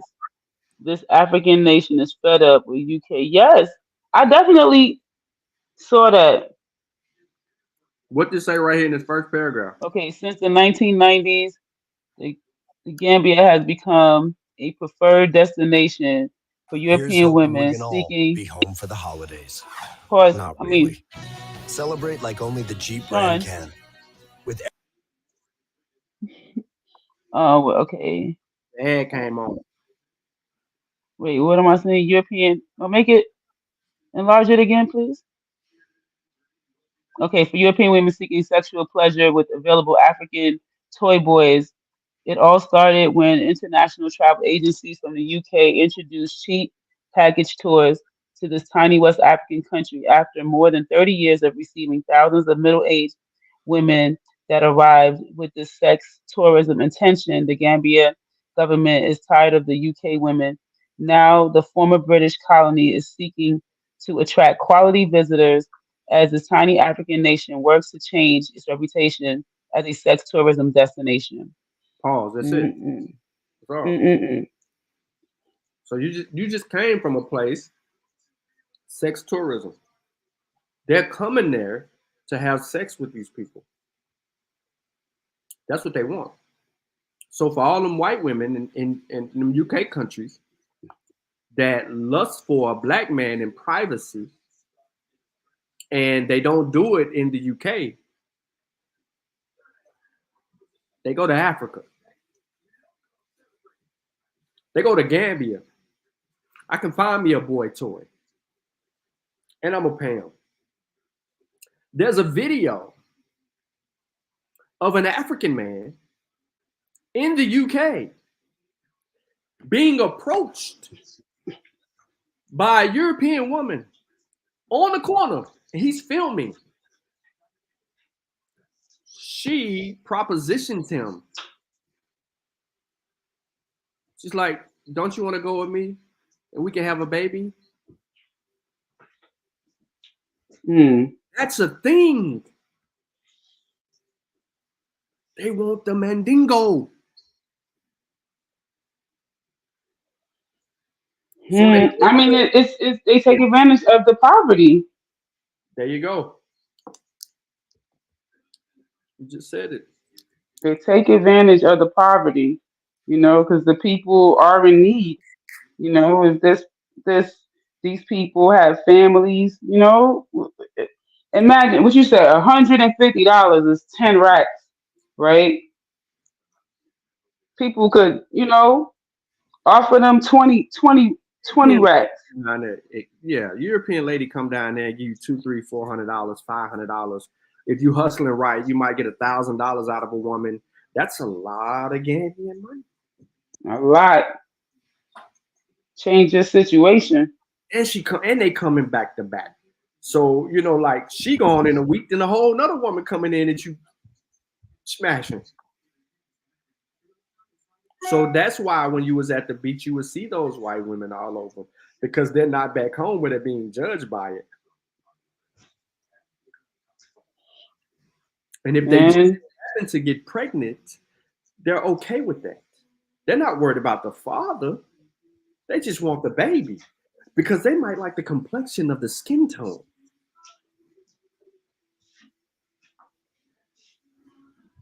That's crazy, man. There's a whole video on it. I could bring it up. There's a whole YouTube. Yo, listen, yo. Let me see if I can go back. I know it's too far in my history, but I'm going to try to bring it up. Hold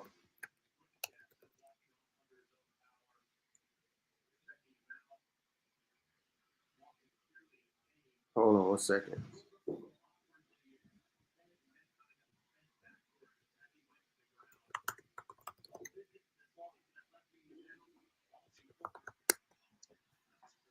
Let me see if I can pull it up. My screen not sharing, right?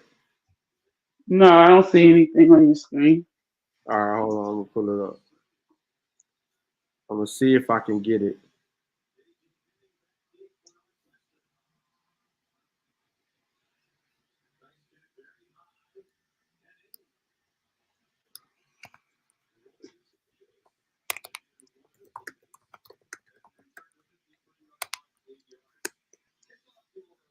I'm trying to find it before I put it up on the screen. But they want to have mixed babies. Yeah. They literally, they want, this dude did he's a vlogger, and I'm gonna have to find it, but he had this woman come up to him and proposition him.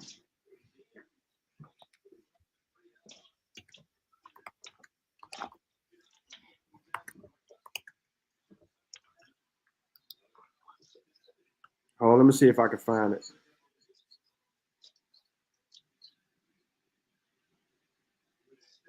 They even got the video on the Gambian channel. They got a Gambian channel about the Gambian government warns old white women to stop exploiting teens for sex tourism.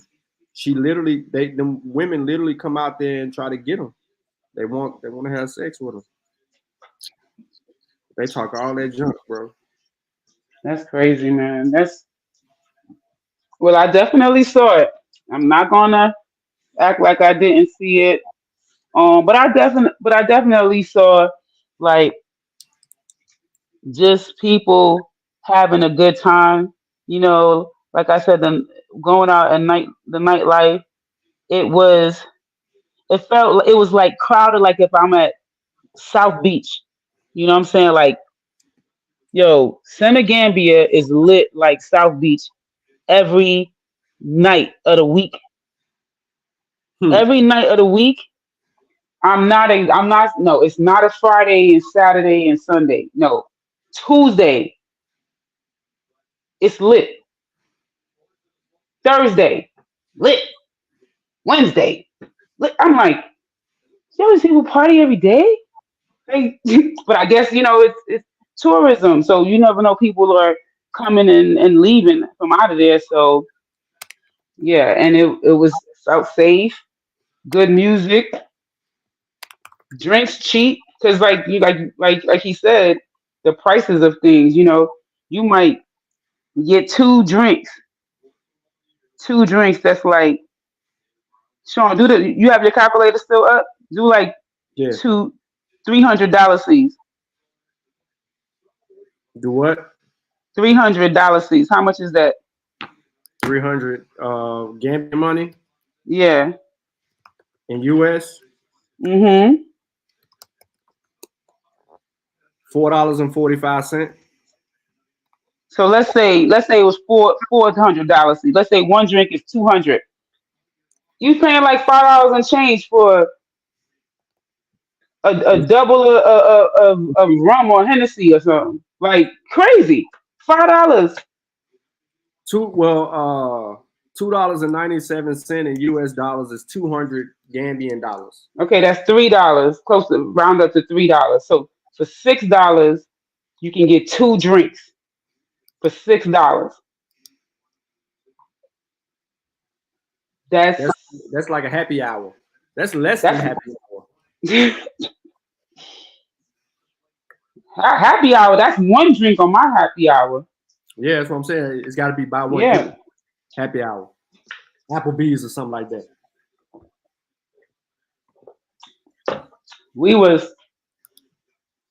But Melanated was on good behavior. So y'all don't listen to Sean talking about me having a hangover. I wasn't overdoing it. Thank you very much.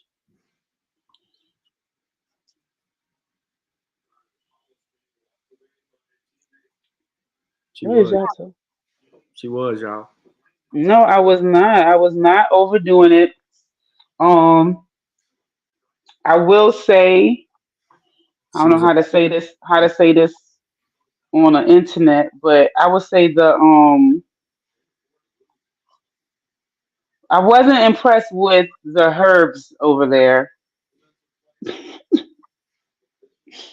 Wasn't. The herbs wasn't herbing. But it could have just been where I went, and it just wasn't popping.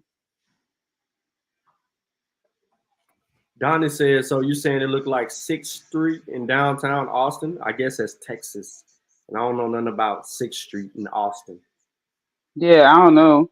6th Street can't be live every day. Hell, Houston. Yes, it was brown. See? Achilles know what I'm talking about. Listen.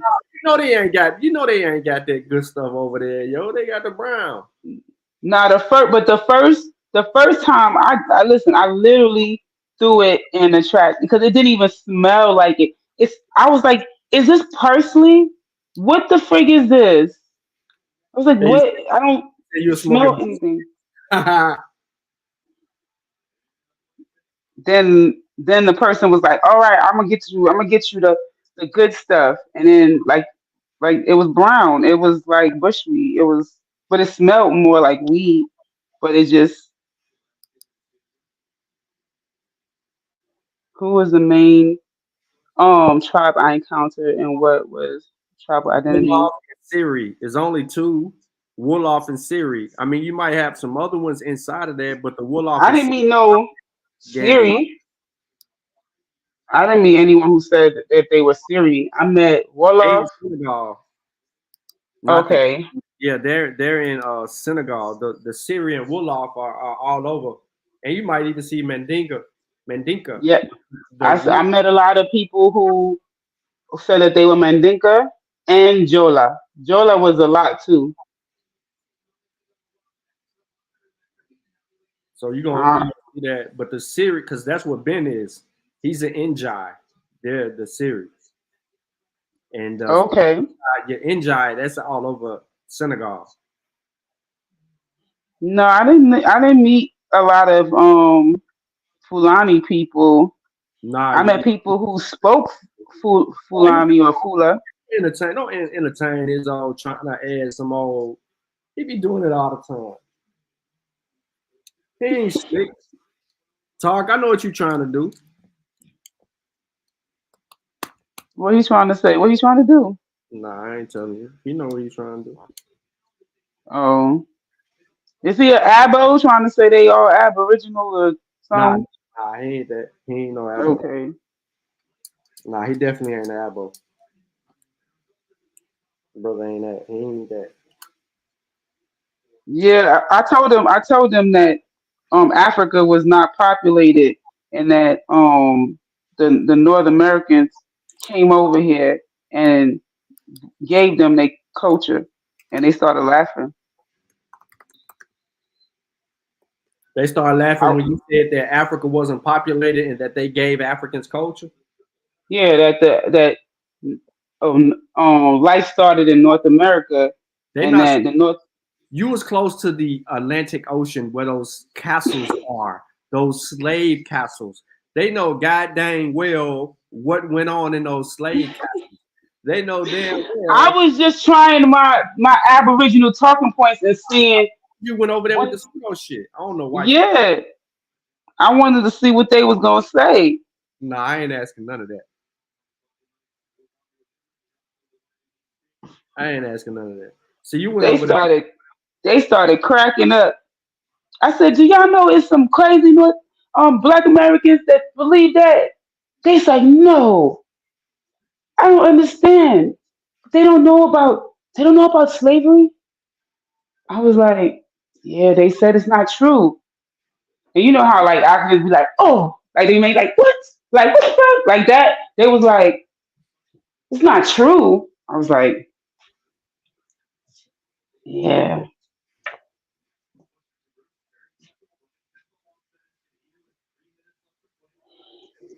She went over there with her pseudoism.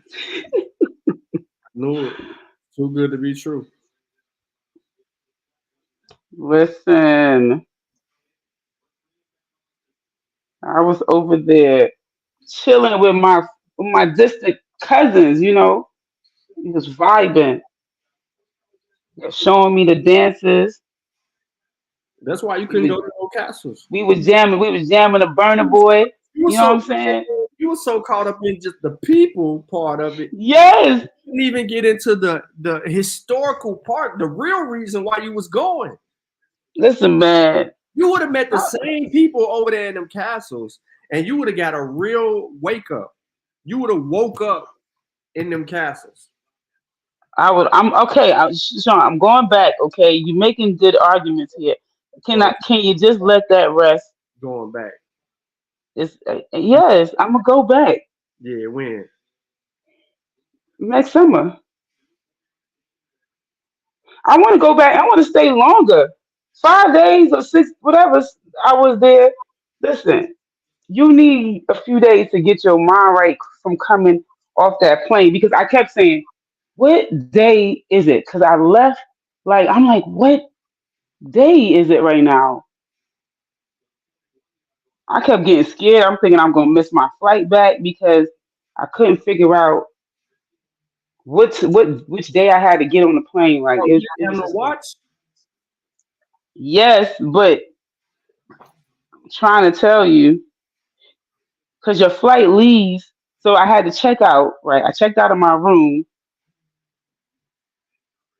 basically the day before my flight was, just because I had to go to the airport before midnight.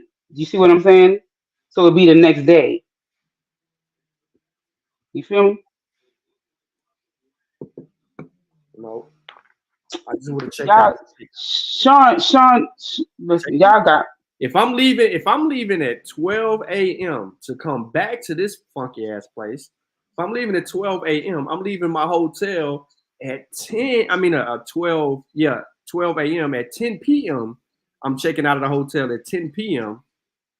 And so I'm at the airport at 12 a.m. No, I'm not about to pay for a whole, because you checkout is at noon. I So know. you would be paying for. I just wasn't in my room. I got my bags and I left, and I wasn't in the room the whole day. I was out running errands. I went and got me some paintings to Hold on. bring home. How is you running errands in Africa?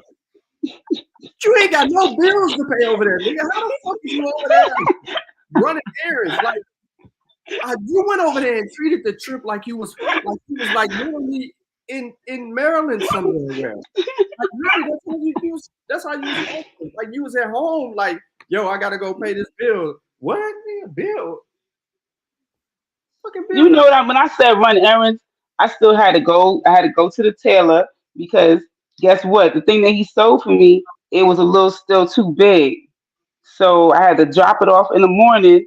He tightened it up some, and then I had to go back and pick it up. That's an errand, right? Then I needed to get another luggage to put all the stuff that I bought in a luggage so that the luggage that I bought wouldn't be overweight. See, that's another errand. You And created that then problem. You created that problem for one because you weren't even smart enough to think that, yo, I'm gonna go over here and I'm just gonna buy some clothes.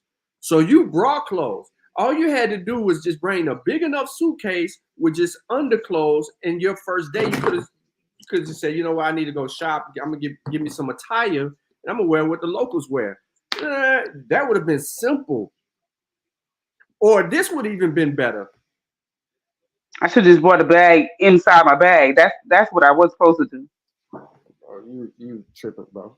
I don't even know why you did all that. Go over there and went, man, you tripping. You could have had Fatu and them make you some clothes. Hell, that's a whole class. I got a shirt upstairs from Fatu that they sold together. They sold me, Sutek, Satepara, Kofi. I don't know if Chavis got one. And I think T'Challa. You sent them your measurements. Yeah. We sent Fatu our measurements, and she shipped us back our shirts.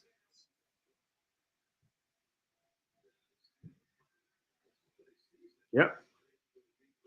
Okay.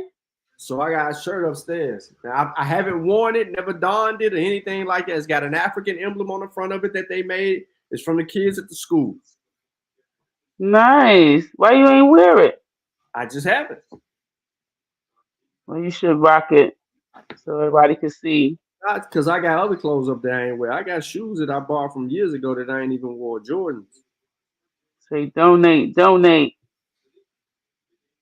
the school. Sponsor a kid.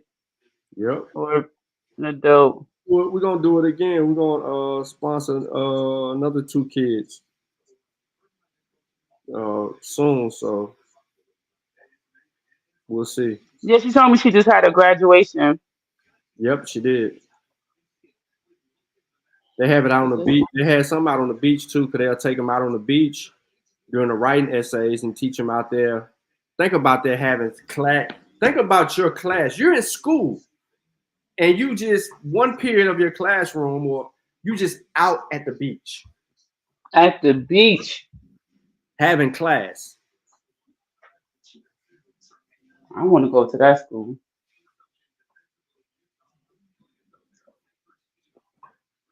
This sucker did not go to not one castle. OMG! One. You know what? You're a difficult. You're a difficult man. You're a difficult man. You be on Q Butter channel. You be hopping on Not a Coincidence panel. You be trying to argue with abos and all of that in the chat rooms. And you had an opportunity to gather evidence to. Ay, Dios mío. Nah. You had an opportunity to gather. You know what, Sean? It's 9 o'clock. I'm feeling sleepy, a little jet lag. I bet you. You had a perfect opportunity to stick it to the you didn't get the history lesson. You let it slip out of your fingers. Where is somebody else? Jump on the panel. We're Not a Coincidence. Help me. I know what the castle looks like. You can't say somebody help me. I'm going back and then I'll tell you. Somebody help me. Not a Coincidence is listening and driving or doing or participating in the white man's Christmas parties. He is not at no Christmas party. Not a Coincidence is yes, he is. He had a Christmas. He ain't at no Christmas party. Christmas party. He's working. No, he ain't. He ain't working. He had a Christmas party. He's spending time with his family. Nah, he had a Christmas party. Hold on. Let me see. Hold on. Let's see if not I see answers. Let's see if he answers. Shh.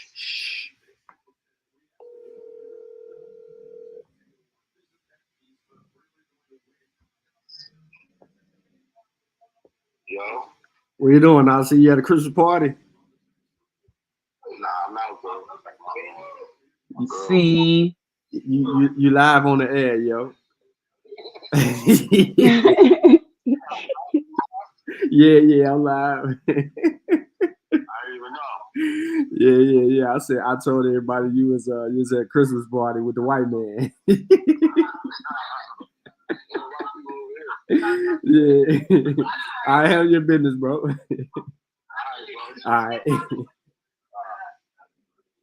I told you. I told you he was at work. He ain't at work. He had a party.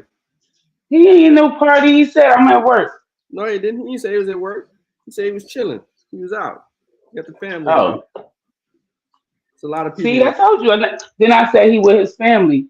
You was like, nah, he with the white. Yeah, you said 3 different things. I don't know which one to believe. Okay. You're difficult, Sean. You know that, right? What I do know is. Oh, if you go back and say the same thing again.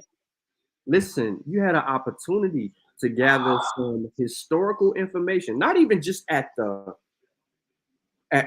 castles. Because I said, are you gonna go to Kunta Kinte's village? When you said that? When you said that? Yo, I was messaging you that. When did you say that? That was like my last day there.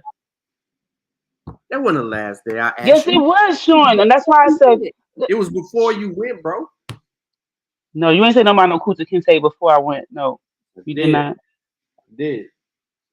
I don't remember. You got it. It's Kunta Kinte village because Ben was supposed to go, and he didn't get to go. You did not tell me go to Kunta Kinte village. Yes. No. Yes. I tell everybody. Y'all, Sean is not. Kinte in one of the castles is you. That's the number one priority. You do not get off the plane and not go to the. Listen, we was trying to go, and then it was like, look, we ain't had time to go. Let me make my argument so you can hear it. The last place one of your ancestors ever saw was one of those castles. For you to return when none of your family or anyone else in your, I don't know if anybody else in your family's been to Africa, but I'm just hypothetically speaking, if no one else has been to Africa, you return as that descendant of the person who came from that place. So you are the person in your lineage that returns. And I'm going back next year, Sean. I'm gonna do it. I'm going back. Hold on. You're supposed to return to the place you came from. Your ancestors stepped foot off that, walked through, and got on, and you went there. The biggest homage you could pay is to take those steps back where your ancestor walked from. There ain't gonna be no boats, but that whole walkway, that now it's a museum, but that whole place, you're going to feel that. Yeah, I definitely am going to take your advice and go earlier on because honestly, I had a bread to go out there You did. afterwards because I went shopping. I Yeah, went shopping. I'm trying to exactly. tell you. I'm Exactly. being so listen, Sean, when somebody is over here, listen. If I'm over here saying what it is, you don't gotta join in and Yes, say it with me. yes, No, you really don't. why would you spend all That's, your money shopping when it just would only cost you a couple of dollars to go to the I castle? gave it. No, it wasn't a couple. No, it's not a couple of dollars. It is $100, yo. It You was spend more. They was trying to. They you was spend beating us in the head. you spend like $600-700 shopping. No, I definitely did not. Are you kidding me? I got a really nice dress made for And that's a really 13 nice dress made for for $13. go get the dress. Hmm. Go get the dress. All right, I'm gonna go get the dress. Let us see the dress that kept you from going to the castle. No, that's not what I'm saying. That's what we heard. But it was a really nice dress. That's what we heard. No, I'm gonna show you the dress because it was really nice. Get the dress. I had to do a little negotiating, but Now you had to negotiate over $13. I didn't know it was $13 at first. If I knew it was $13, then I wouldn't have been negotiating like that. What kind of historical shit is this? You know what? Sean is just not nice.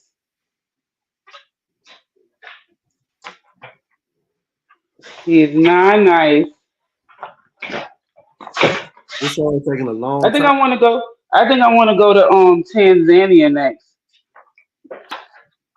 Tanzania? I think they call it Tanzania. That's why I said it like that. I call it Tanzania, but I think they call it Tanzania. Central Africa. Huh? Central Africa. It's yeah. Tanzania. You go to Central Africa, you damn sure ain't gonna see no damn the ports, the castles.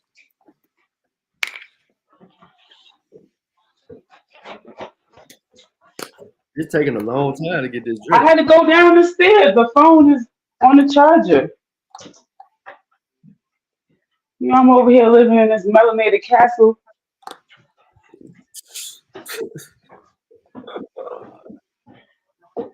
I told PNF, he was like, you call yourself melanated goddess. So what's wrong with me saying the melanated African people? I said, yeah, I named myself melanated goddess when I was pseudo like you. That's what I told him. Okay, let me say my pretty. Look at the dress. Ain't it pretty, y'all? And see, it has. Now, I don't pay attention to all my laundry. You know, I'm unpacking and stuff.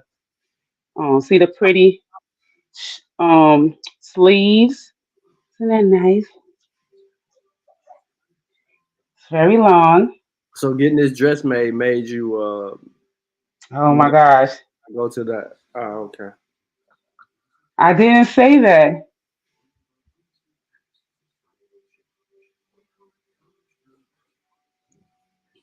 Anything else you want us to know about your trip to Gambia? I think that Gambia is a good destination for it's in West Africa. It's reasonable.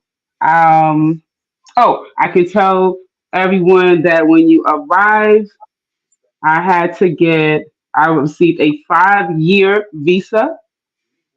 And the cost. Start over. Say it again. So you do not have to apply for a visa before you get there.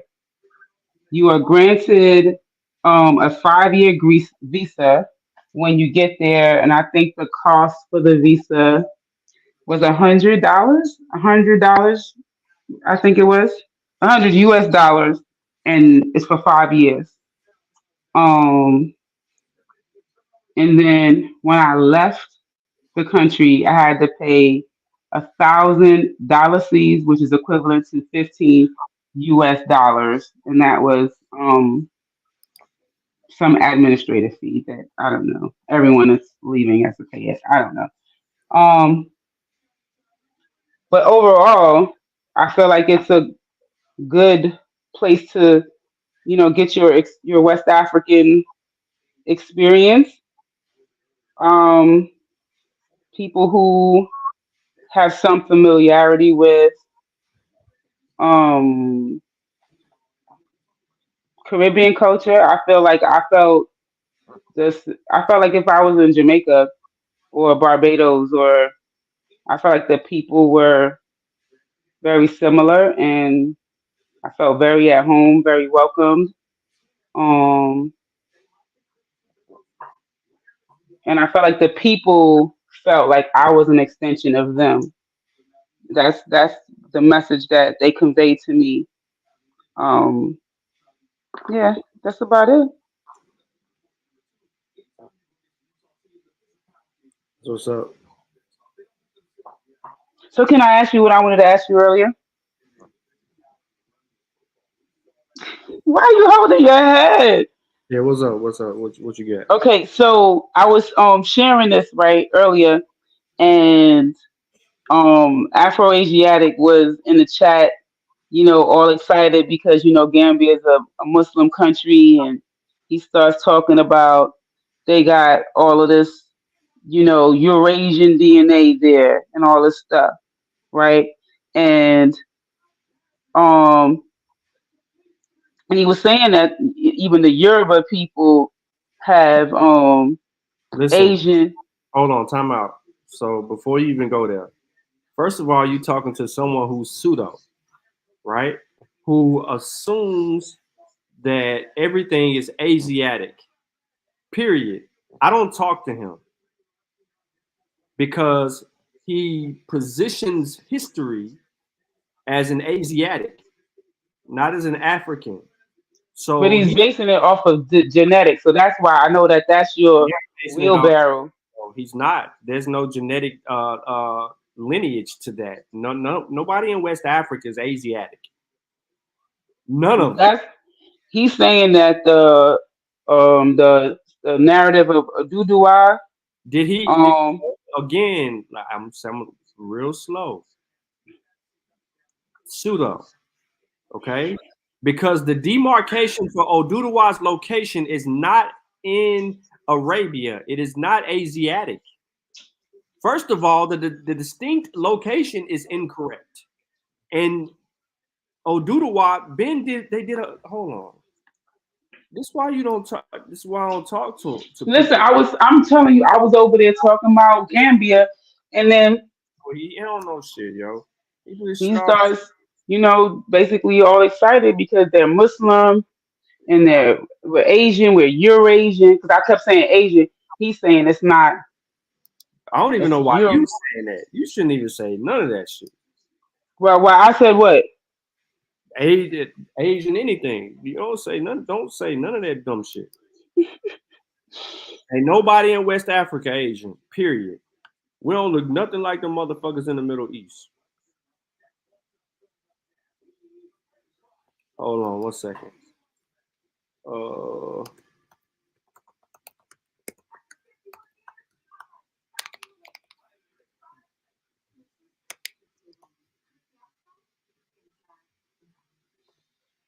Let me just do it like that, see if it popular.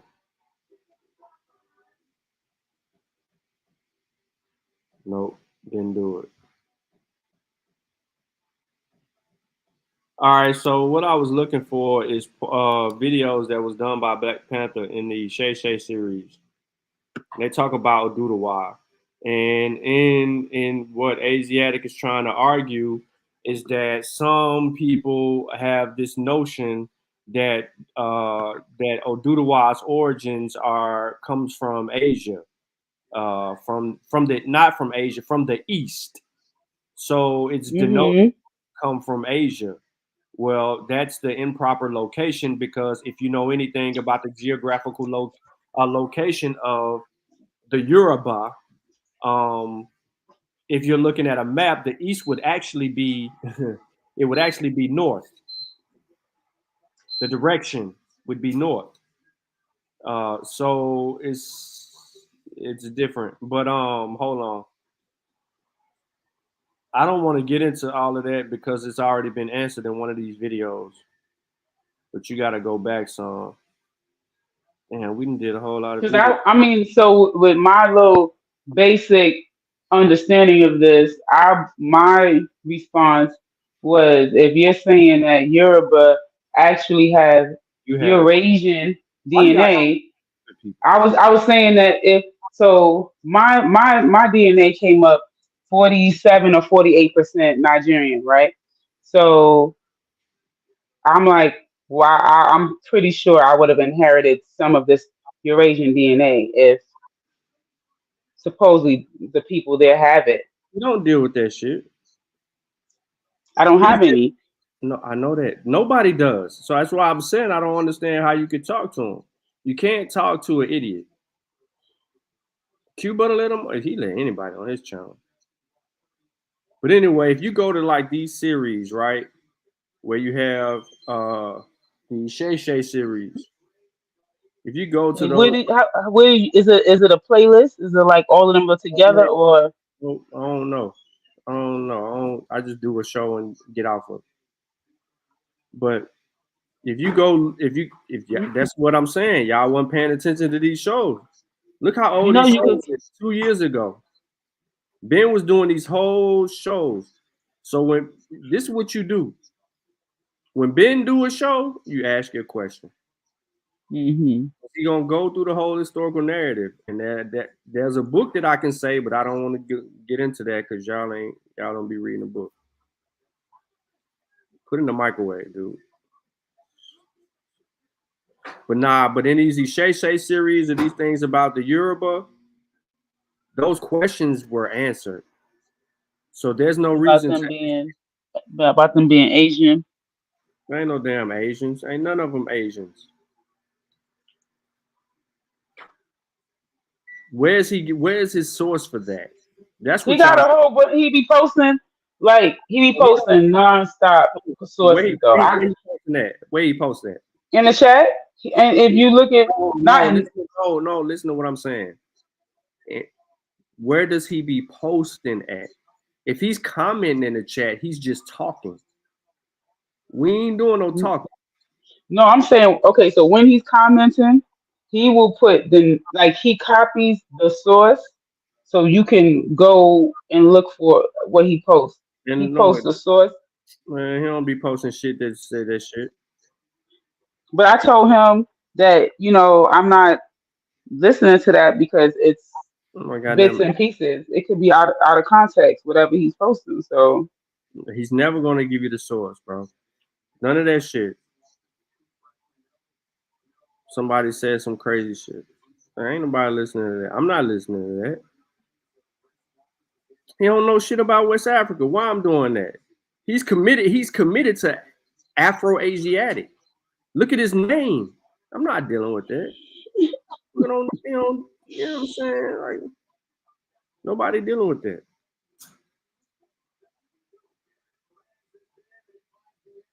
Y'all gotta go back to the channel, bro. Y'all gotta get to work, bro. 6 years worth of videos, 7 years videos. You're not getting no food, bro. Ain't no food. You're not giving the dog food? No, I ain't feeding him. He eat tomorrow. I'm giving him no food because he gonna wake up in the middle of the night. Ain't nobody got time for that. Look at that. Orimula from an Ishe perspective. Orimula. Like all of that on there. So all that old shit. Who did he say? He said Oduduwa, right? think there's a show pseudo. Yeah, we killed a whole. Bennett already did that shit. Like, we ain't gotta keep on doing. You know what I mean? Y'all just gotta know where to go get to work. Just go back, look for Ben's Ishay shit beyond my Aboriginal bullshit that I've been doing. All these videos on the Abos. Damn, it's a lot. I've been beating them. You were the Abo killer. I think you should create a playlist so you could put all of them in one folder, pretty Look at much. that. Eshu from the devil. Yeah. Yep. Ishay, all of that. Let me see.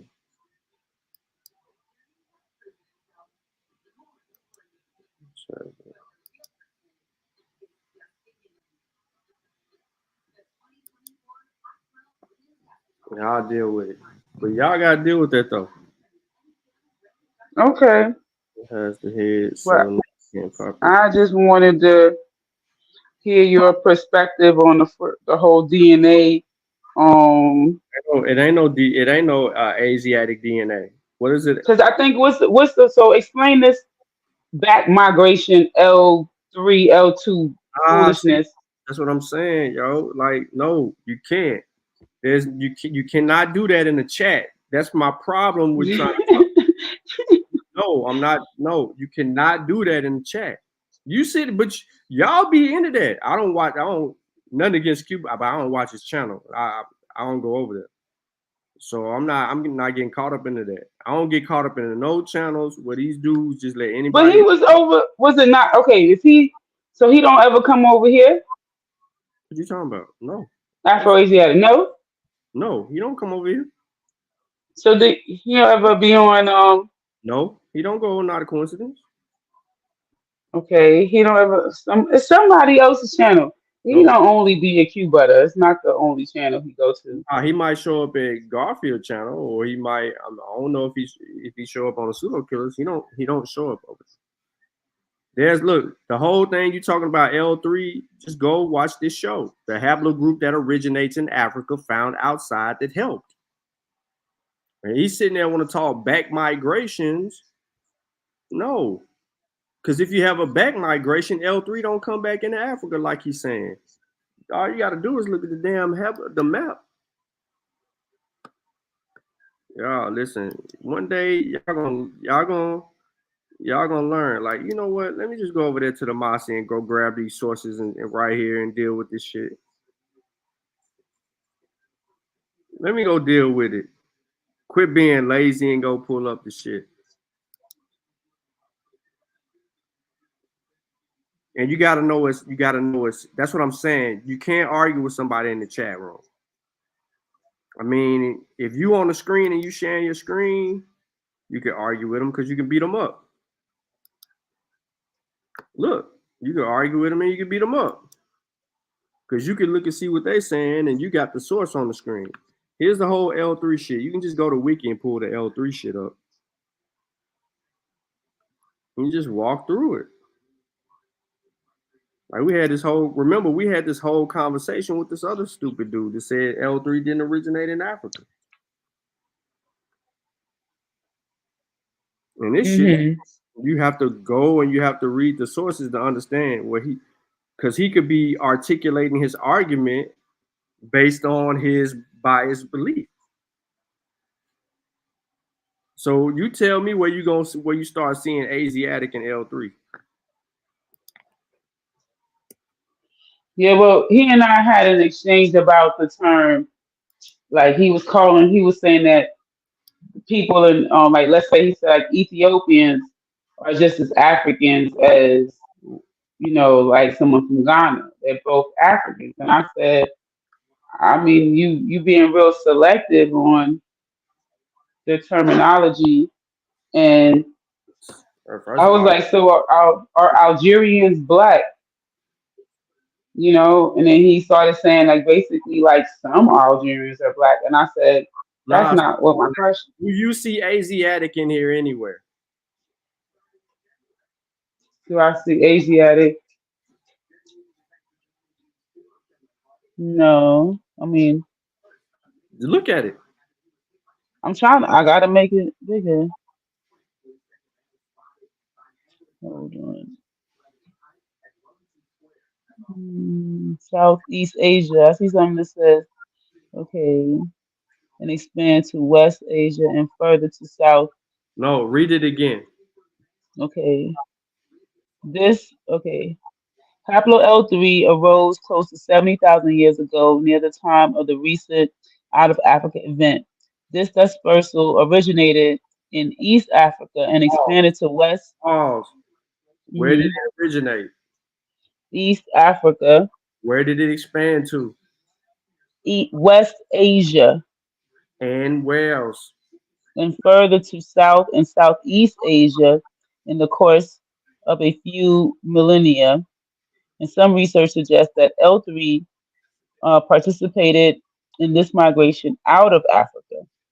L3 is also common amongst African Americans and Afro Brazilians. In Pause. 2007, Pause. mhm, Do you understand that? It's showing you that L3 goes into West Asia and Southeast Asia. Did it say that it went into West Asia, South and Southeast Asia, and came back as L3? No. it left as L3. It left as L3. So if it migrates back into, it's gotta be something else. If you look to the very right, this conversation goes on the whole show. Ancient dispersal of L3, its descendant M and N. If M comes back into Africa, that would be a Wait, where you reading? descendant. I can't see. What? I can't see where you were reading. It's on the right hand side. I got it highlighted in blue. Oh, I'm sorry. Because I made the screen larger so I couldn't see. Okay, go ahead. Yeah. So if if L3 leaves out, its descendant M and N lineages and other mtDNA clades would mean that it would have to come back in. All of this is about L3. Not once have you heard shit about Asiatic. Now it says the possibility of the origin of L3 in Asia was proposed by Cabrera based on similar coalescence dates of L3 and its Eurasian distributed M and N. See how that goes? That's a mutation here. It's an ancestor of L3. So it's not L3, it's M and N derivative clades. Now, that's who comes in. So when you're talking about a back migration, the back migration is not L3. What does it say here? The distant location, Southeast Asia, the oldest known clades of M and N, and the comparable age of the paternal haplogroup DE. According to this hypothesis, after initial out of Africa migration of bearers of the L3 and 4 around 125,000 years ago, there would have been a back migration of females carrying L3 from Eurasia to East Africa sometime after 70,000 years ago. That, remember, it left out around this time period. So there had to be somebody that would have to come back in, female. But it's saying that the L3. Hold on. Okay, go ahead. No, go ahead. You finna fuck it up. Go ahead. No, go ahead. I'm gonna let you fuck it up. Go ahead. Well, I'm not gonna speak. The hypothesis suggests that this back migration is aligned with bearers of a paternal haplogroup E. Is that L3? No. Which it also proposes to have originated in Eurasia. So the back migration aligned with the bearers of the paternal haplogroup E.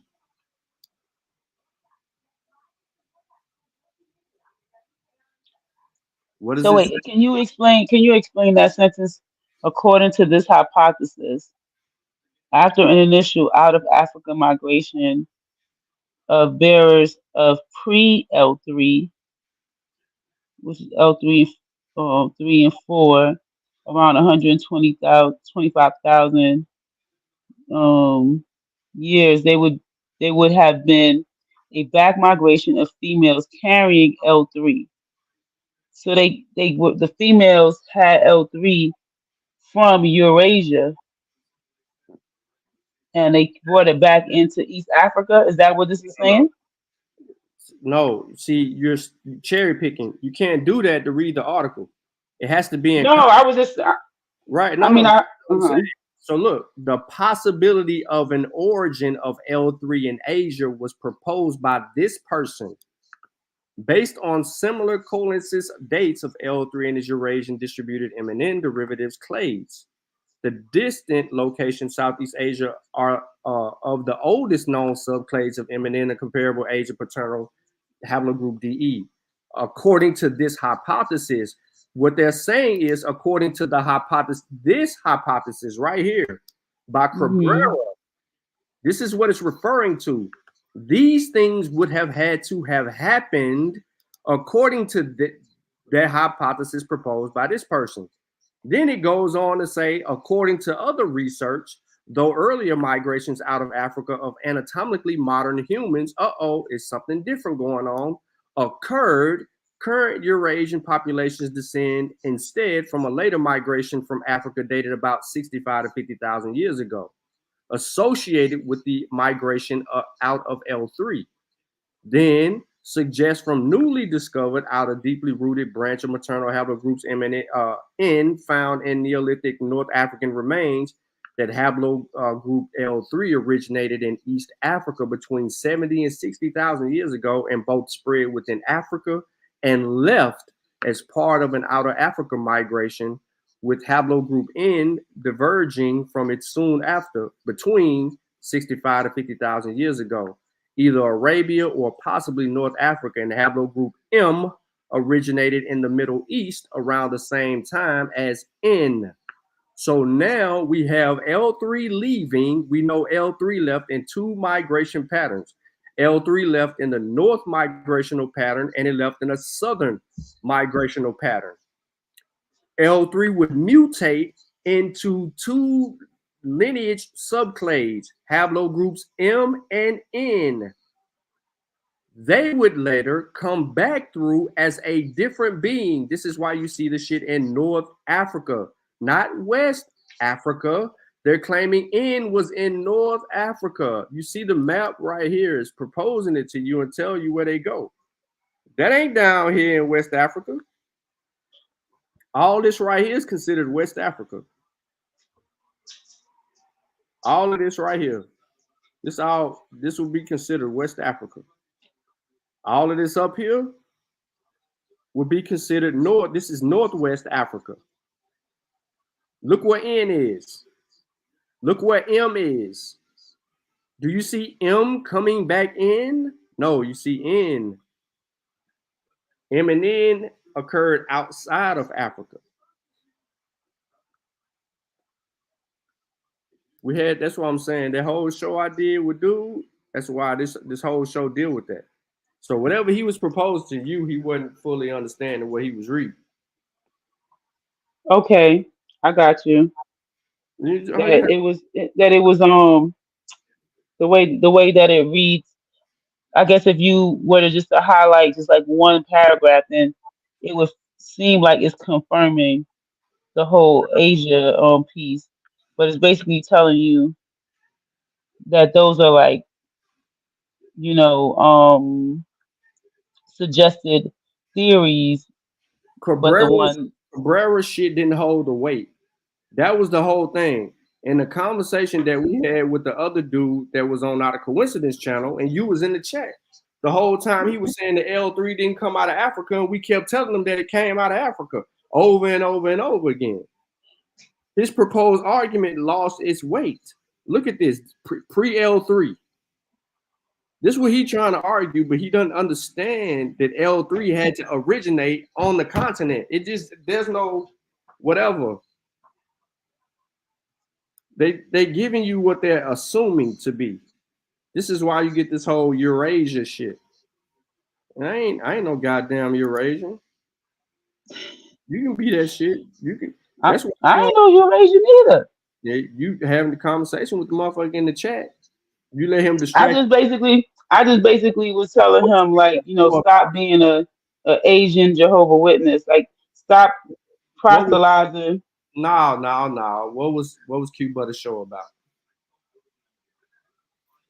They would, they go to on different topics, but No, y'all, because huh? she was arguing with Afro-Asiatic dude. I wasn't. I listen. I was talking about the Gambia trip, and because I was talking about people who are Muslim, he immediately started basically saying that those people were Asians and stuff. And I'm like, could you stop it? Goddamn Asian. That's what I'm trying to. I'm like, no, bro, like cut it out, man. Them people, freaking Eurasians. You sound like Rob Bourne. She said, "Yo, cut it out." I'm like, like if that's how at this point, I'm just dealing with people as if they like trans their identity. If that's how you want to identify, then identify. But stop lumping everybody into the boat with you. Stop saying us, we, our, this, we are Asian. Stop doing that. Stop it, because we not. We not claiming that. Nah, we ain't playing that bullshit. Like you're Asian evangelist. A religious perspective anyway, because he keep on saying Afro-Asiatic. You see what I'm saying? So he doing it from a perspective because the whole Arab shit. You see what he said from his initial argument with you. He basically flat out came out and said, you know what I'm saying? They practice Islam.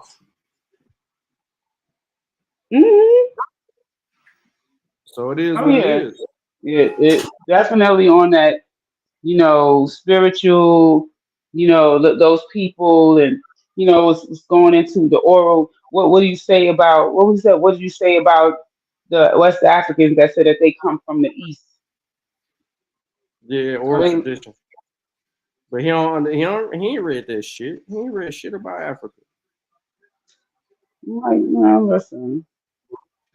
But then again, the oral tradition, like, cause what's his name? Sekou. Sekou even said that the Yoruba changed part of their oral tradition when they not the Yoruba. He said talking about in Nigeria that they changed their oral tradition when they accepted Islam and like added some of that in there. So clearly, oral traditions can change based off of for political reasons. Don't act like that doesn't exist. And it's not just one blanket oral tradition. There's many different renditions of it. So this is like you need to cut it out, man. Cut it out. Cut it out. But I did want to get some clarity on the DNA aspect. So I appreciate. Pull the article up. Why y'all can't read? Because I wasn't on my computer. Aren't you on your computer? That don't mean you got a cell phone. Yeah, I never tried to share on the cell phone. Let me see. If I get kicked out, then you ain't got to share on the cell phone. I'm just saying you can read it. Oh, that is true. Golly, that's all. I was more thinking about like sharing the screen and stuff. Oh, yeah, so no screen. Let's pull it up. Read it.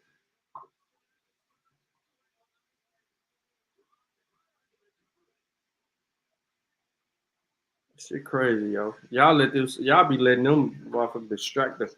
That's what I'm saying. When you experience something, it's different. That nigga ain't been nowhere. The nigga ain't been nowhere. Where he been? What he gonna substantiate?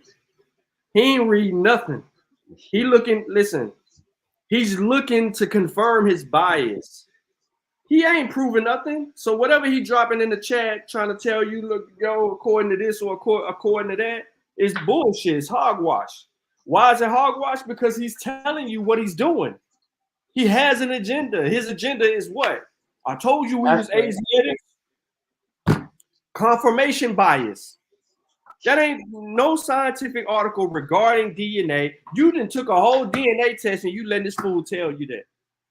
I know. I'm telling him my DNA did not say I was no Asiatic. I asked him, did his say it? And I want to say he said yes.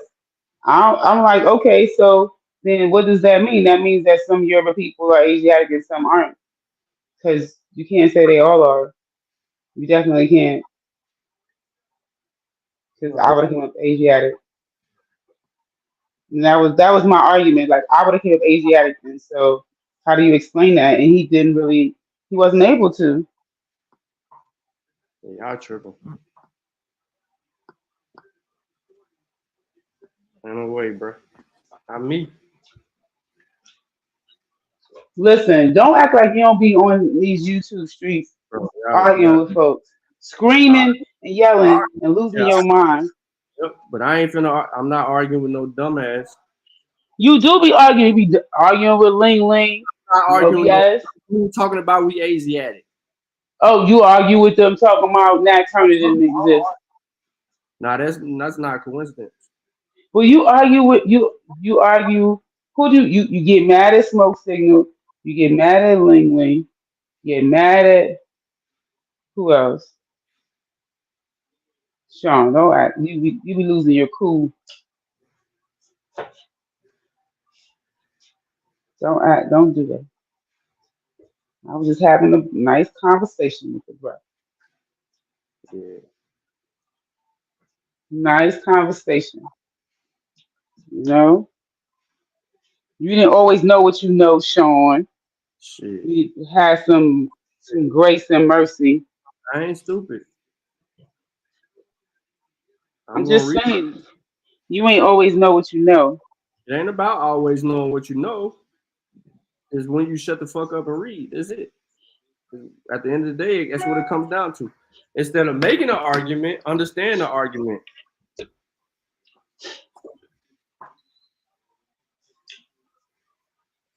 But before you even had this conversation with what's his face, Asiatic black man. I had that L3 show months ago on Not a Coincidence channel and did a whole presentation over here on this channel. That settled it all. It did. I mean, I felt obviously. No, it's not obviously. I just think be like, you know what? Hold on. Sean did a show on this. Let me go get a source from Sean real quick.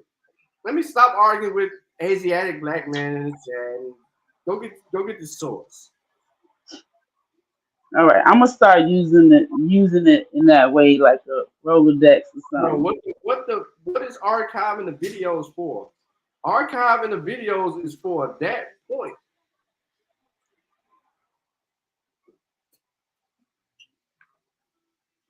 I'm gonna start doing.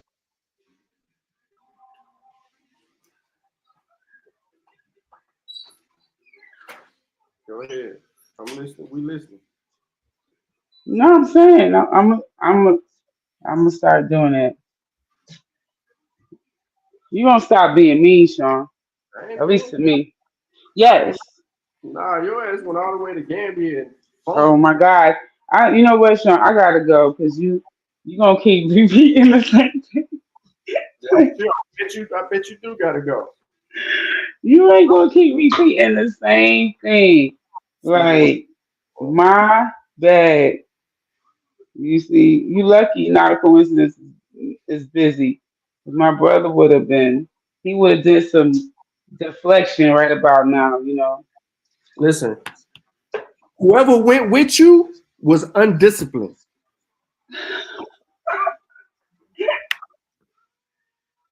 Like yo, we gotta go over here, yo. Like we supposed to go over here. We need to go. See, that's what I would see. I was a disciplined one. I didn't want to throw them underneath the bus. Wait, how you the disciplined one? Because they kept pulling me. They kept pulling me. I was drinking one juice. I was drinking one juice and ginger juice and bao. Who was pulling you? My best friend, because he was listening. He fell in love with a Gambian woman. Okay, he fell in love with. You should have let him go fall in love with a Gambian woman and be like, I'm going to go see this castle. Nah, I can't be out here in these Gambian streets by myself. You can. Them men would have took you there. They sure would have. I just was a little nervous to be, going off. He ain't trying to deal. Listen, he wasn't trying to deal with you. He was trying to get him some skins. You messed his whole little play up until he got back to the room. No, we had separate rooms. We had separate. Exactly. He would have had to get back to his room in order for what he had going on to continue. You ruined all that. You was cock blocking. I was not. You was. It's what it sounded like to me. It sounded like some cock blocking. Oh my goodness. You was How did getting you come up with? How did you come up with that in your mind? You see how you do, Sean? This is what I'm saying. I just told you to be nicer, and you I did didn't the come up opposite of with nicer. you said your best friend fell in love with a Gambian woman. Yes. And you was getting pulled all these different ways. If he's in Because love, he was falling in love. He wasn't trying. He was like wanting to be there, and then we all of us go here and go showing us around and stuff, you know. So, but she was showing us, taking me to get my little outfits and stuff made. Listen, I already told you next time gonna be better. I don't know what more. You see what I'm saying? Like you're difficult. You supposed to say, all right, Melanie, like long time ago, like, I'm gonna stop bringing it up because I see like you recognize when you in error. Ain't nothing. I'm here now in the States. Ain't nothing I could do. Ain't nothing. let How him many go times ago? fall in love. Let him fall in love with Shorty at the thing. That's what I'm doing. You know what I'm saying? You good, bro? Yeah. All right, I'm about to go over here to the thing. Then he gonna be like, well, no, I wanted to go. I'm like, well, yeah, I want to go over here and go and get that out the way, bro. You know what I'm saying? 2 hours, we you know what I'm saying? We're gonna handle our business and we be back in 2 hours. Cool. Let's go handle that for 2 hours. You mean to tell me that you was there for 7 days? Right? Oh, I really gotta go. Like, you're not about to do this.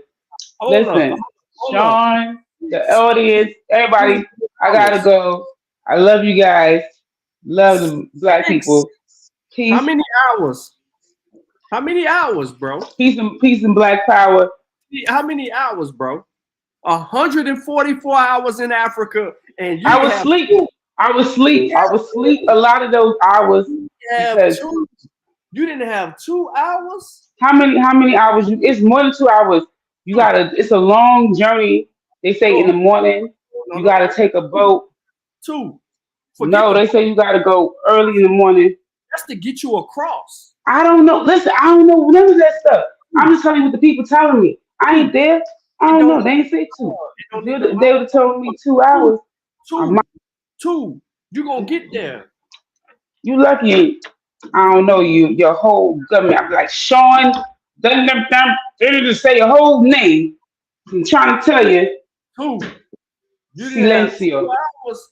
144 hours, and you didn't have 2. Somebody, anybody in the chat, tell them to leave me alone. 2 people. But your best friend had time enough to fall in love with a Gambian woman. Listen, he don't need no much. He don't need that much time. He don't need that much. This pretty brown round that he met. Her accent was immaculate. She spoke French, English, Jola, Wolof.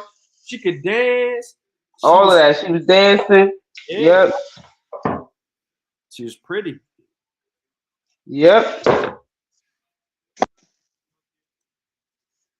And you was a sucker. You was the third wheel. Wait, hold on. I can't hear you. Oh Lord, the thing ain't working. Hold on. Yeah, cause you was. The ancestors don't even want me to. Yeah, nah, the ancestors ain't got nothing to do with it. They upset with you. The ancestors love me. They listen. They understand. No, they don't. No, they don't. They do. No, don't you tell me they don't. Led you and you fumbled. They love me just how I is. The men. Okay. The men. You said what? The men, not the ancestors. The men. No, the ancestors love me, and the men love me, and the women love me. Everybody love melanated. Trust me. Bro, you tripping, bro. Everybody was like, yo, she's dope, man. Bro, tripping, bro.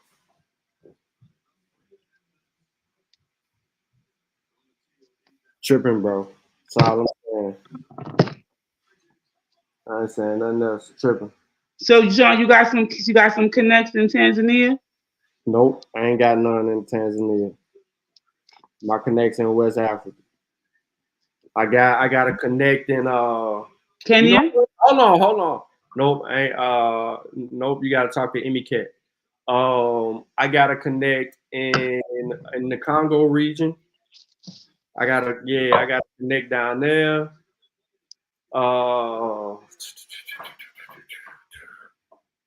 Rwanda. I gotta connect in Rwanda for sure. My best friend want to go to Rwanda. I ain't really know much about it. Your best friend, you taking him again? You going so he can fall in love with a Rwandan woman? I hope he got a piece. He wanted a whole bunch of sister wives. So I hope he got him some. I don't know. I stay out of grown folks' business. That's an indicator. Huh? That's an indication that he was successful. I don't know. I stay out of grown folks' business. I said, listen, take my speaker in the room. I don't want to hear nothing, see nothing. And we just respect each other in that way. You got a male best friend. Right. So you gave him the speaker, so you heard the music was on, and that's no. He actually never took the speaker in the room though, but that was supposed to be the plan. The speaker need to go with you in the room, and supposedly all they did was fall asleep. I don't know. I was listen. I was all the time. I was I was boo loving on the phone when all that was happening, so I was minding my business, which is why my sleep patterns was all off. Because I'm boo loving when it's early over here, and I'm supposed to be asleep over there. See? Boo love. What the fuck is boo love? Boo loving, that means when you on the phone, like, all booed up. You never heard of that? Boo loving? Oh, no, I ain't heard of that bullshit. You be, oh no, you hang up. No, you hang up. All that. I would have been hung up. Yeah, I told you, because you're mean. I ain't talking to nobody. Because you're mean. I don't give a damn. I'm talking to who in front of me. Nobody in front of me, I ain't talking. Ain't nothing to talk about.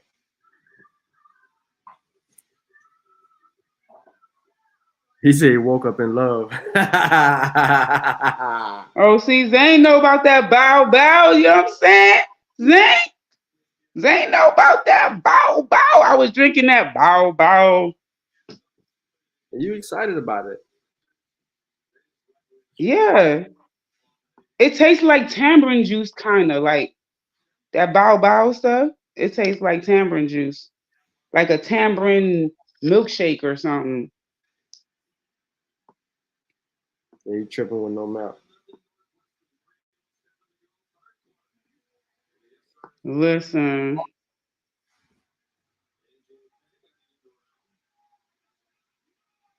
Yeah, I ain't rocking with that. Elijah!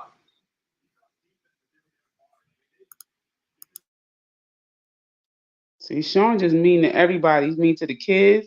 He mean to the dog. He mean to melanated. Sean just mean. Sean just mean.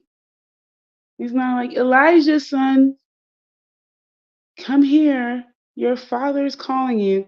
No, he got, Elijah.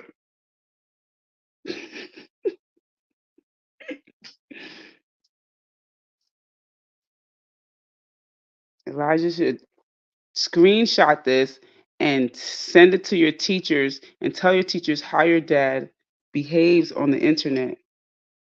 You want to get blocked, Brown Bunny? One of the easiest ways to get blocked, Brown Bunny, is to say that in the chat. We ain't praising none of that. What? Brown Bunny having her Nation of Islam moment right now.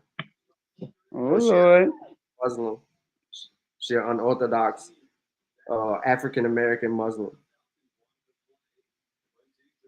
Yeah, they the rest of the people would say that's they kafirs, right? Kufar, whatever you call it. Converts. No, that the Nation of Islam is not really converts. They're not really Muslim. They fake Muslim, yeah. But I'm saying converts. That's what everybody on the continent of Africa is, a convert of some sort. Whether it's Christianity, Judaism, or Islam. They're converts. I don't know why you saying that, Sean, because you know that the what's that tribe called? That they from the nation of Judah or something. That tribe. Converts. They in South Africa and they say not one African, indigenous African tribe. They got their DNA, them black people. Has no relationship to Abrahamic faith. Converts. What's the name of that group that says that they actually look at Taharka. Good point. What's the name of that group? What's it called? Go Back to Africa. He talked about them. How much you love the name?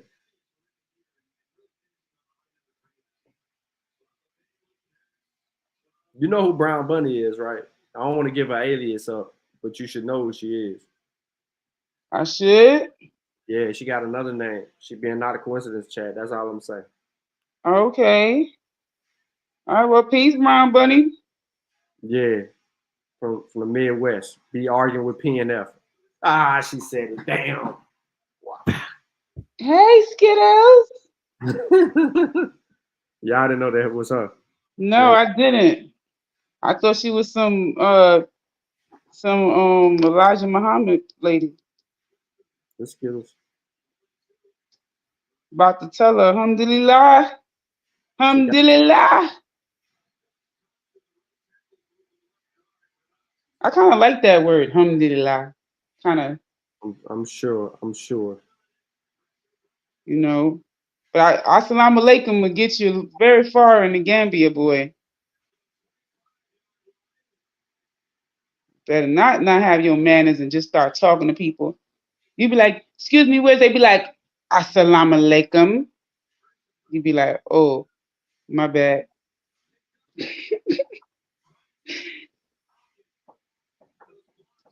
They be looking at you like, where is your manners? You didn't even greet me in peace. But yeah, man, they over there like regular African people. They just got a little Islam sprinkled up in there.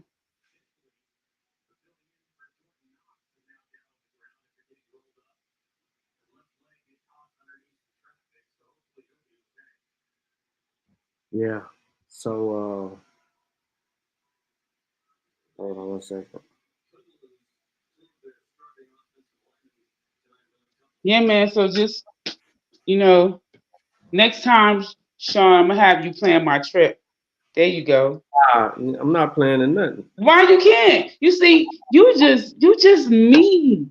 Bogus, bro. Okay, let me start over. Next time, can you please plan my trip, Sean?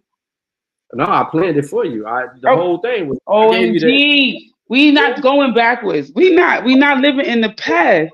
I'm speaking about the future.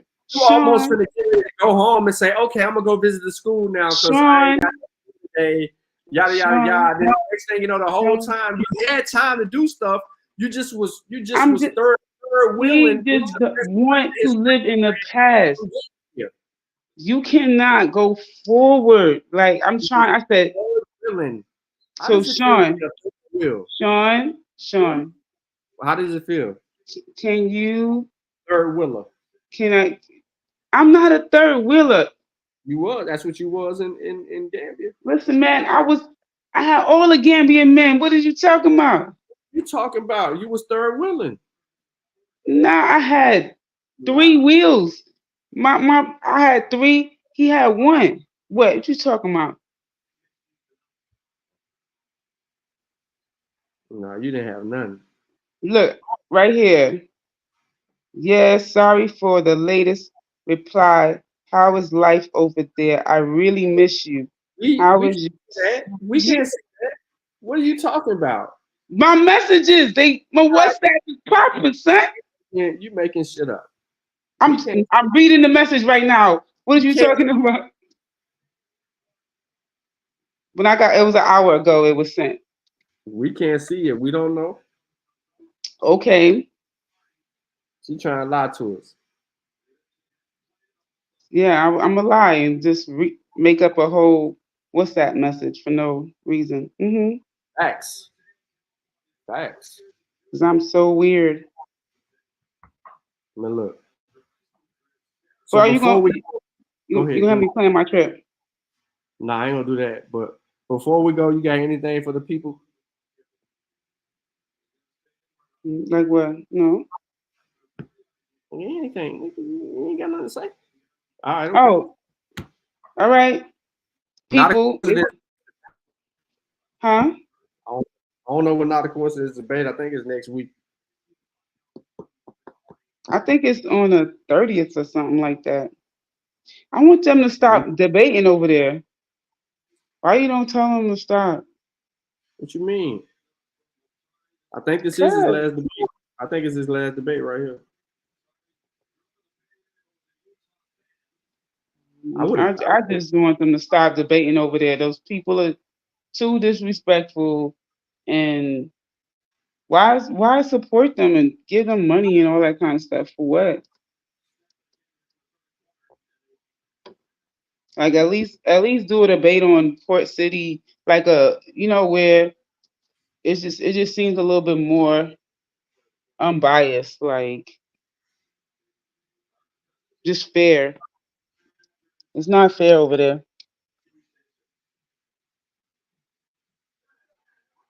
I ain't in it. Yeah. But yeah, so my final little thing is everyone, just 54 countries, man. Just pick one, and start your traveling thing and just keep going and, why give your money to these European countries? I don't know. Like black people go to Dubai, and I'm like, you flying right past Africa, bro? To go to Dubai, you don't even know how beautiful Africa is. It's like way better. Okay, I understand that there's this little lifestyle thing that you think that Dubai has over Africa.